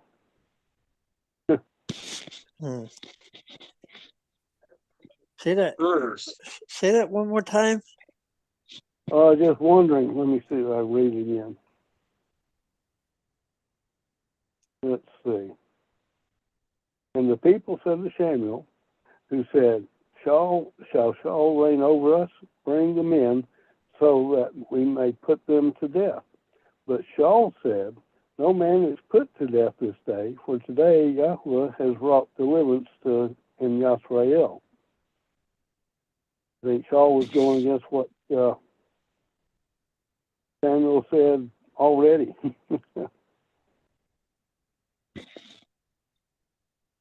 I see I see what you're saying.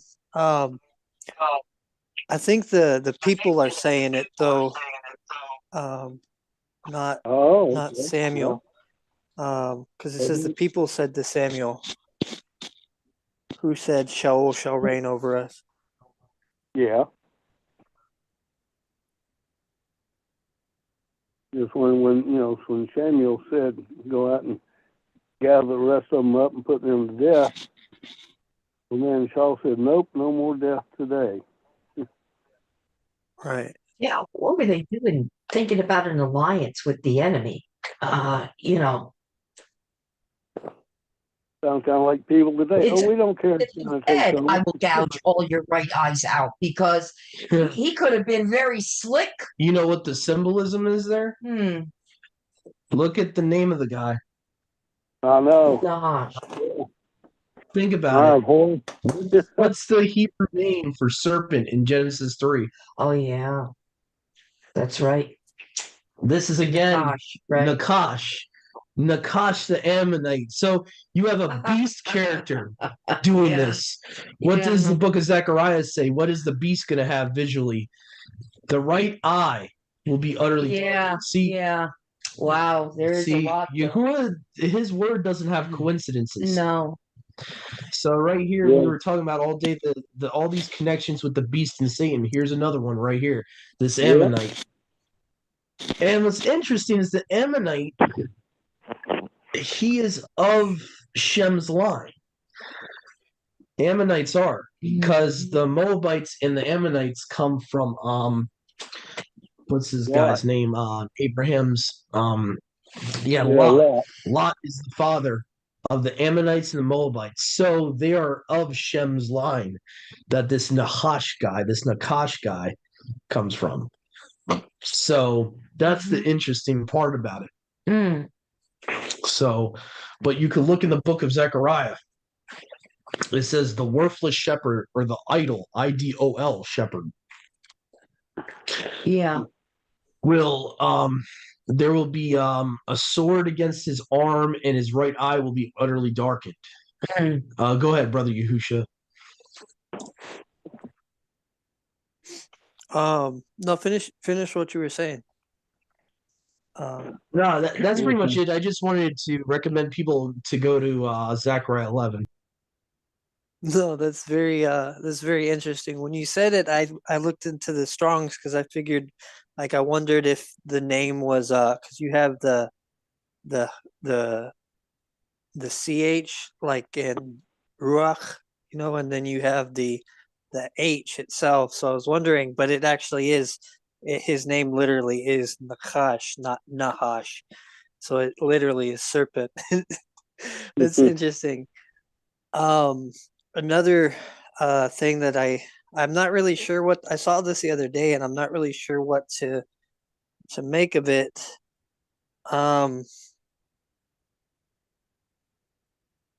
Is that this is the second time that we see both Yabesh Gilead and Gaba.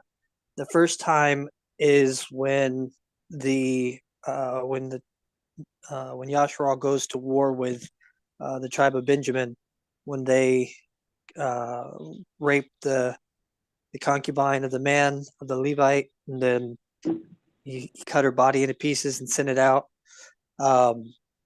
The town that happened in was Gibeah, which happens to be. It seems like it's Shaul's town.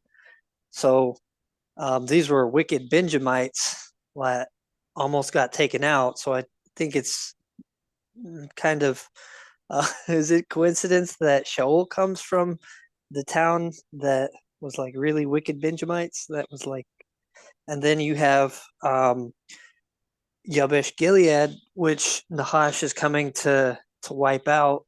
Yabesh Gilead was the town that they took wives from because they said, like, let us go out and see who didn't come to fight. And they found that one that was Yabesh, the men from Yabesh Gilead, didn't come to fight against Benjamin when all of Yashral came. And so they went and they wiped out all the men and all the women that had known a man, and they only left the virgin women to give them for wives. So I think I'm not sure what's here. There's definitely something here that we're seeing Yabesh Gilead and Gaba, both these two towns again. Just not sure what it is. It's interesting.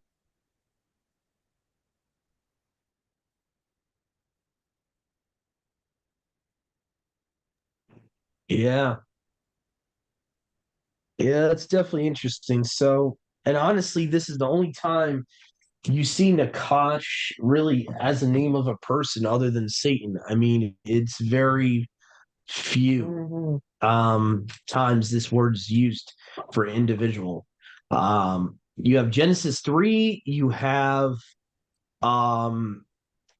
Numbers. In the book of Numbers, though, it's more, especially the Masoretic, it's more used to identify like a type of messenger, not just a name, but like a group of them. Like it's combined with seraph in the plural. So it would say Nakash Seraphim or Nakashim Seraphim. So also, yeah. And supposedly the root word means snake, but I think Nakash, I remember looking at this, and Michael Heiser was one of the people that first brought this up, that Tosh means multiple definitions. Mhm. As a verb, it means um, it's, um, diviner, seducer, um, shining one. I think even as a verb, it can mean. So what happens is people take that one definition, snake, even though there's multiple definitions, Yeah. multiple applications of that word, and they think it's a snake in the garden. When in actuality, it's this diviner, seducer person, and it could mean snake, but in a more characteristic type of thing, like how the devil is characterized as a dragon or a serpent allegorically, that he has that personality of a serpent or a snake. So Mhm. I would have to go back to it, but I remember Heiser was explaining different definitions from that Hebrew word, and that you can't just pick one. When in actuality, if you look at the word seraphim, it can also mean serpent in certain applications. Like seraph is not always referring to a seraphim angel. It can sometimes just mean a serpent. So with the Hebrew language, it's not really only limited to meaning snake or Yeah, serpent. yeah. So go ahead, brother Yahusha. Well, even with the word serpent, like, if you call someone a serpent, you call someone a snake, you're calling them a deceiver, a sly, cunning person, which would match the definition. I think it's um, it's H5172, to practice divination, to observe the signs, but then you get to the Strongs, to hiss, to whisper a spell, to Mhm. um, to enchant, which is for snake, it's one that's cunning and putting tricking you, which is basically I could see this because we know that they're you said the Nachash Seraphim. I think the Seraphim would be the word pointing to the shining ones, but I could see just that Mhm. title alone, Nachash, um, being originally coupled with Seraphim to point to the fallen ones, not just Satan, but pointing to the to the watchers that came down, um, and seduced man. Seduced the women, taught them divination, taught them all these things. This word Nachash definitely seems to describe them very well. Yeah. In my opinion, I prefer the Samaritan Torah word the best because it just goes straight to the point. According to this is the Treasury of Scriptural Knowledge reference. It says serpent from the Samaritan copy, instead of Nakash, it's Kakash, which means a liar, deceiver. Read John 8:44. So in the Samaritan Pentateuch, it just gets straight to the point.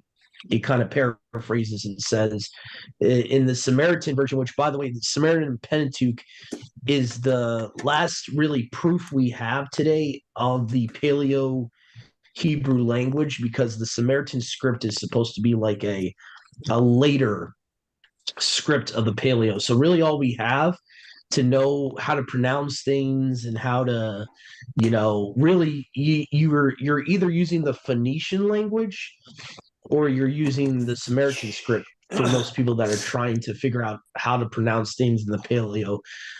Those are the only two sources we really have. So it's interesting to me that it has a more direct meaning in the Samaritan language.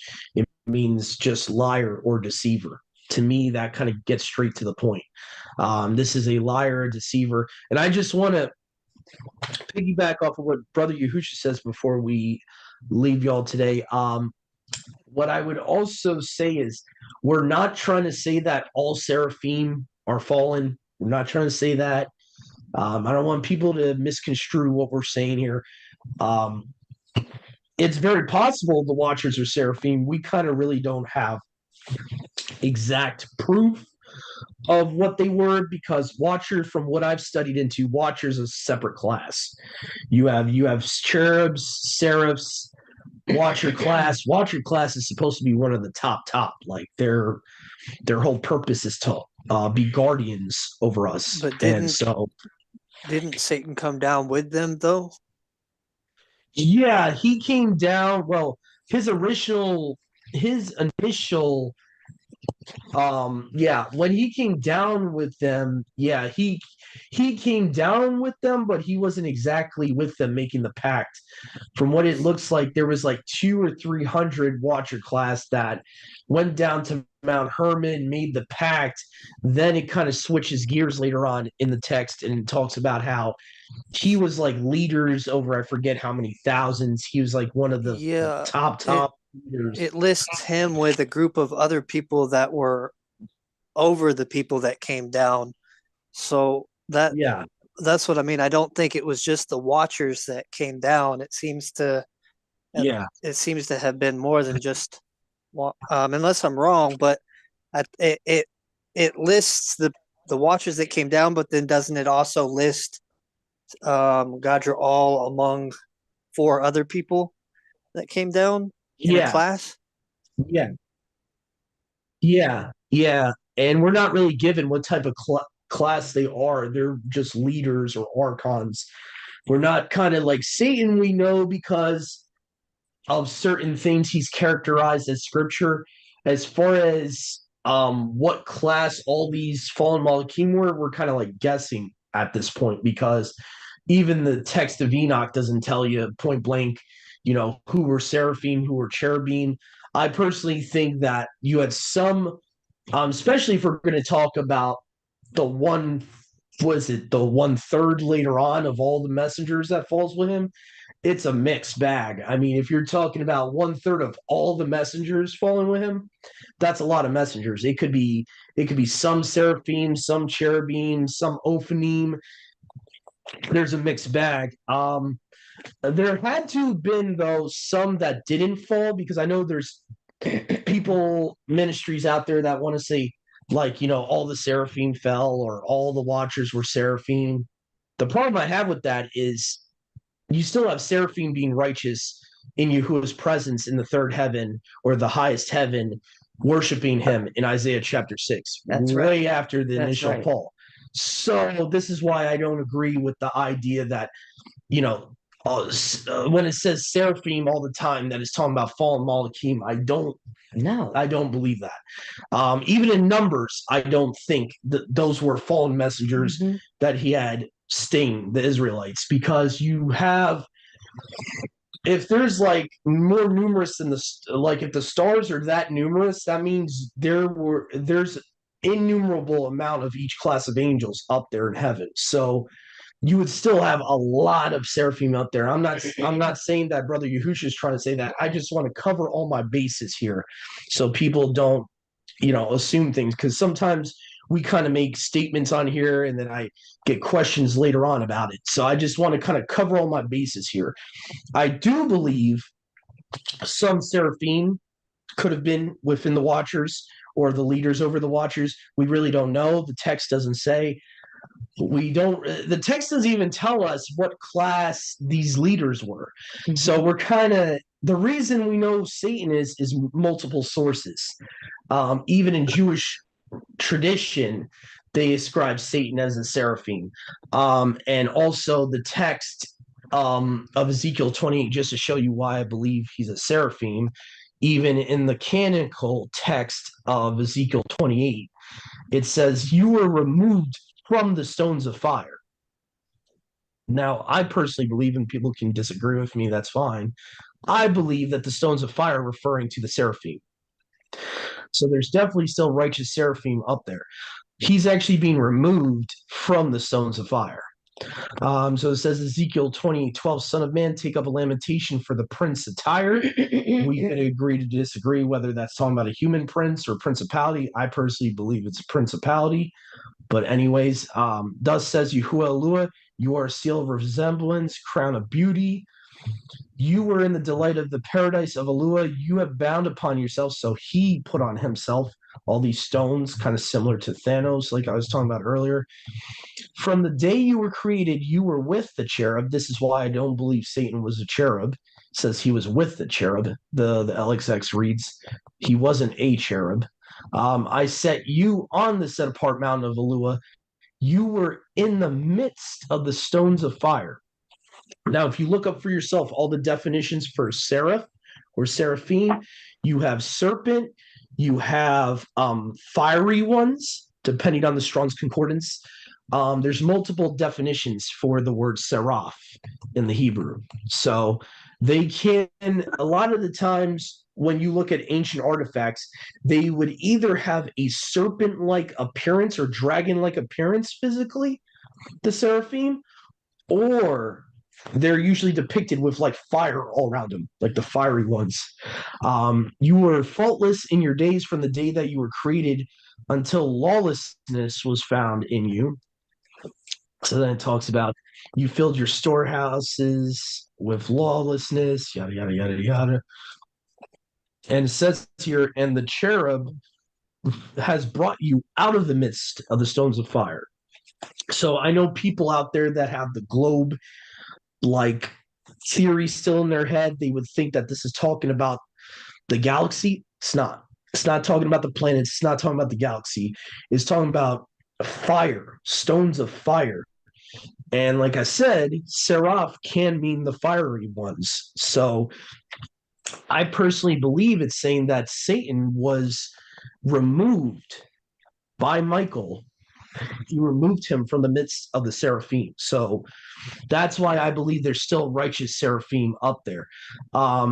As far as the watchers, you probably had a mix.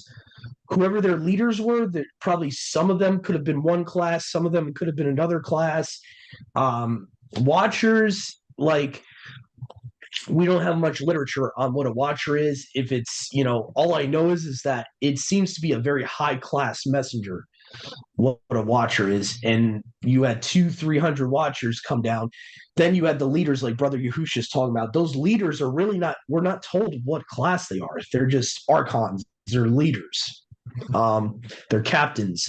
So we don't know exactly. What we could kind of conclude is a lot of them had to be cherubs or seraphs, is because really those are like the highest order that we know about. Like, there's really only 3 or 4 classes that the scriptures talk about. You got the Ophanim, cherub, seraphs, watchers. Those 4 classes are really the only classes they mention in scripture. I know a lot of people pull from Ephesians 6:12. There's a lot of Christian tradition here, and they'll say that principalities are a class. That's not true. A principality is just a principality. It just means that Yahuwah put a principality over a nation. A principality is not a separate class of messenger. So they go to like this verse when it says principalities, rulers of the darkness of the dark world. And again, any type of messenger would be a ruler over a nation. So that it's not a separate class. So that's where Christian tradition comes in with the angelology. They call it angelology, the study of angels. And that's where it gets confusing, because a lot of those extra classes that you see them preach about on these YouTube videos, they're not in the scriptures. They're kind of like, or if they are, they're in a verse that's not talking about a class of messenger. They're kind of like, they're trying to make classes out of things that are not classes. So like, really there's 4 main classes of messengers, whether canonical or extra canonical sources talk about. And so that's how I would explain, is that the watchers are a class of their own. Their leaders could have been any class. They could have been Ophanim, Seraphim, Cherubim. And usually people ask me, well, what do you think about the 1/3? Do you think the 1/3 was all Seraphim? No. I don't believe that. I believe some of them were seraphim, some of them possibly could have been ophanim or cherubim. I believe it was a mixture. That's just my personal opinion. Whether you look at the fall of Genesis 6 or later on when Satan falls to the earth, I don't believe it's all one class. And just to clarify, Brother Yahusha was not saying that. So I just want to make it clear. I'm just clarifying myself for the audience and for the viewers and listeners that I don't believe it was all one class in either of those falls of the Malachim. I don't believe they are all one class. So I believe there's a mixture of them that fell of the classes. So, but anyway, I just wanted to kind of put that out there. But but that again, that's really what seraph means, and that's why I was using that example with Nakash to try to help people understand you can't just take one definition of it and say, okay, it was definitely a snake in the garden, when that word serpent is usually used as a noun, as a describing someone's character in that context. So that's just something to think about too, is that we're thinking of it as a physical snake when Satan's just being described, like Brother Yahusha said, a snake in the grass, like this person's a snake, this person is vile, this person is a serpent, a deceiver. That's the why he's being called a serpent in that context. Anyway, so hopefully you guys enjoyed this study. Hopefully it was edifying for everyone involved. And to all of our brothers and sisters, have a great rest of the Shabbat. See you guys next time. And Don't call me a heifer. Okay. all right, you